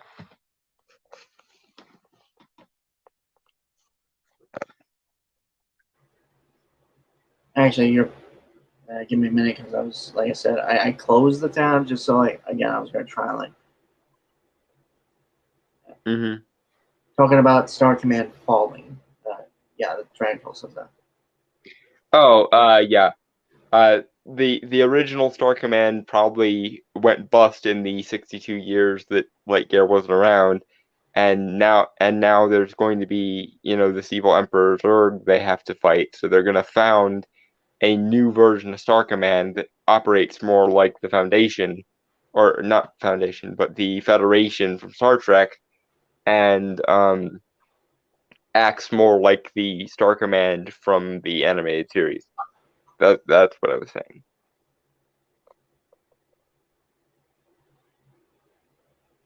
Right. Okay. And the question to the actor that I was talking about.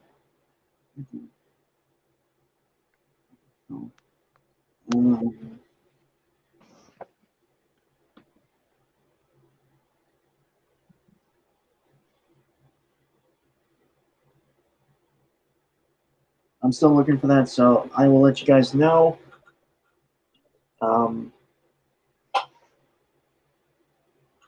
Anyway, shall we? To infinity and banana. No. You don't see the harpoons? Yes! Buzz Lightyear! The probability of survival with an inexperienced crew is 38.2%. Seems a bit low. Mission failure imminent. Begin. Okay. Yeah, it's very brief here. Hold on. There we go. Okay, so they basically are keeping the aesthetic more or less the same, which is good. And he does look yeah, and he does look nightmarish and intimidating. So yay.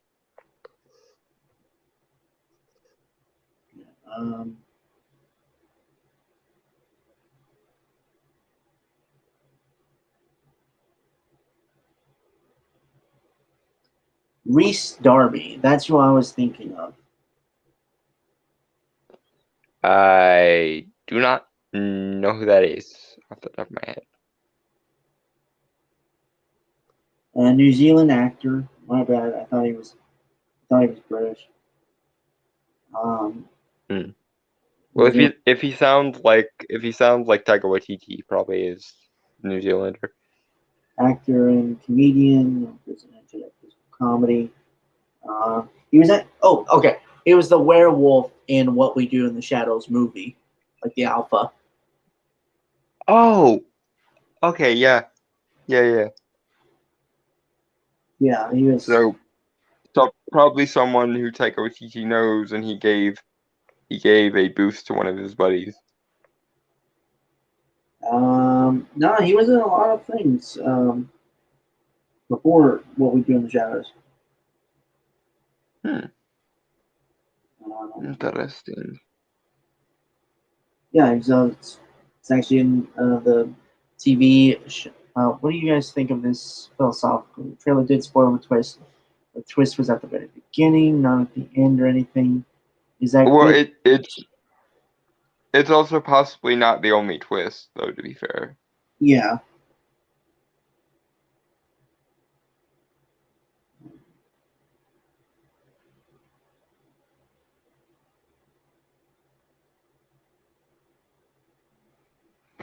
Anyway, shall we? Yeah, give me 1 sec. Just closing my phone.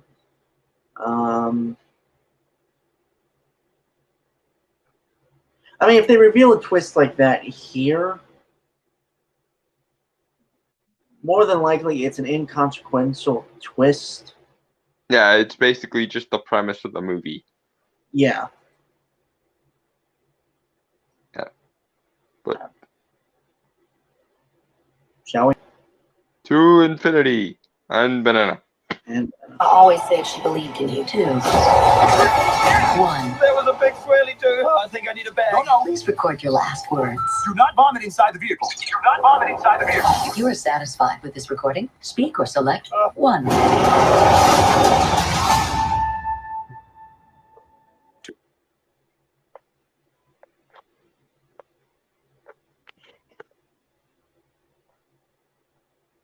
I mean, there's nothing really to say. I think it's cool. It looks good, and Yeah. it's an interesting addition to the Toy Story universe. And if they end up doing a Western version of this for Woody and Jesse, that'll be cool. Yeah. Okay. The final twist, Zurg. I mean, we already got that in Toy Story 2. So, We did. And it also wouldn't make sense given timey-wimey shenanigans here, so... well, no. I mean, you could almost get away with switching it, like I was your son, or I was your nephew, Whatever. Anyway, if he had a brother or sister or something. non-GMO eggplant. I don't get What? that. I don't know. It's like I assume it's a play on banana and also a play on eggplants as a synonym for black dick on the internet, but I don't know why he'd be evoking it. Anyway, well, there's a final part here. So mhm. anyway, 10 seconds. To infinity and banana. And banana. To infinity. Are you trying to get me to pull your finger? Don't fall for it. No, not like that. Ugh. Sorry, it's a thing your grandma and I used to do. See, Aw. yeah, and I like that, and I hope again it gets paid off. Hopefully, it gets paid off in the movie.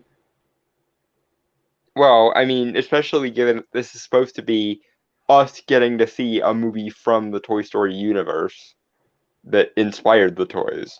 So, like, it needs to pay off, if for no other reason than if that's going to be his catchphrase for the toys to work, then he needs to do it in the movie. Yeah. Anyway, 3 seconds. To left. infinity and banana. Yeah.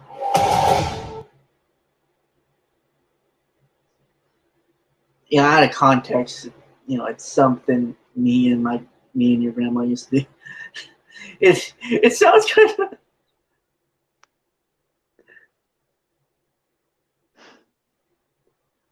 Oh, I don't think. No, not what I was referring to. Like the post says. Well, then you missed meme potential, Chrono. So there. Just have Zurg have found some sort of alien technology that bound itself to him. Why is he here? It's not Earth. No, they were stranded on another planet. I think they said in the beginning of the trailer. Yeah, they were tasked with exploring another planet, and then he was supposed to go off and explore like the quadrant around the planet, and got stuck in a wormhole. Yeah.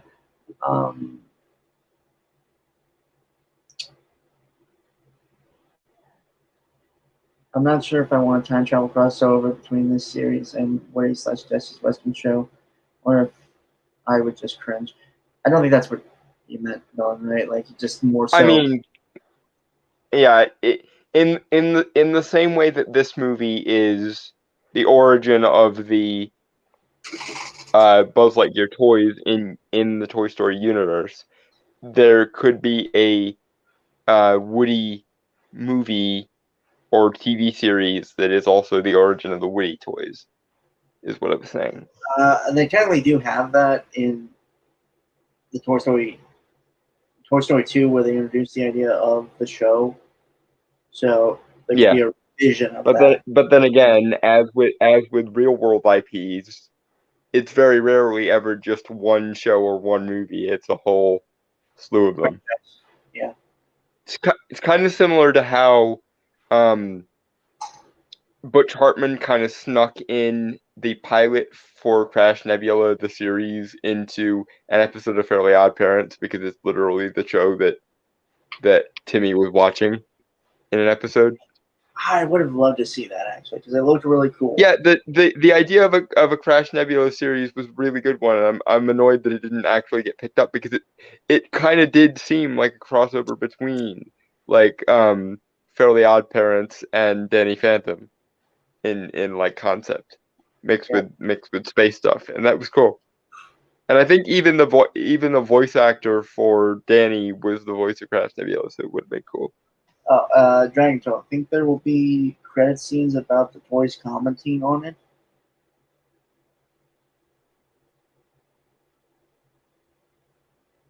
That would be. I mean, that would be an interesting Easter egg. Yeah, it'd be fun. That would be an interesting comic. Buzz and Andy switch places mentally.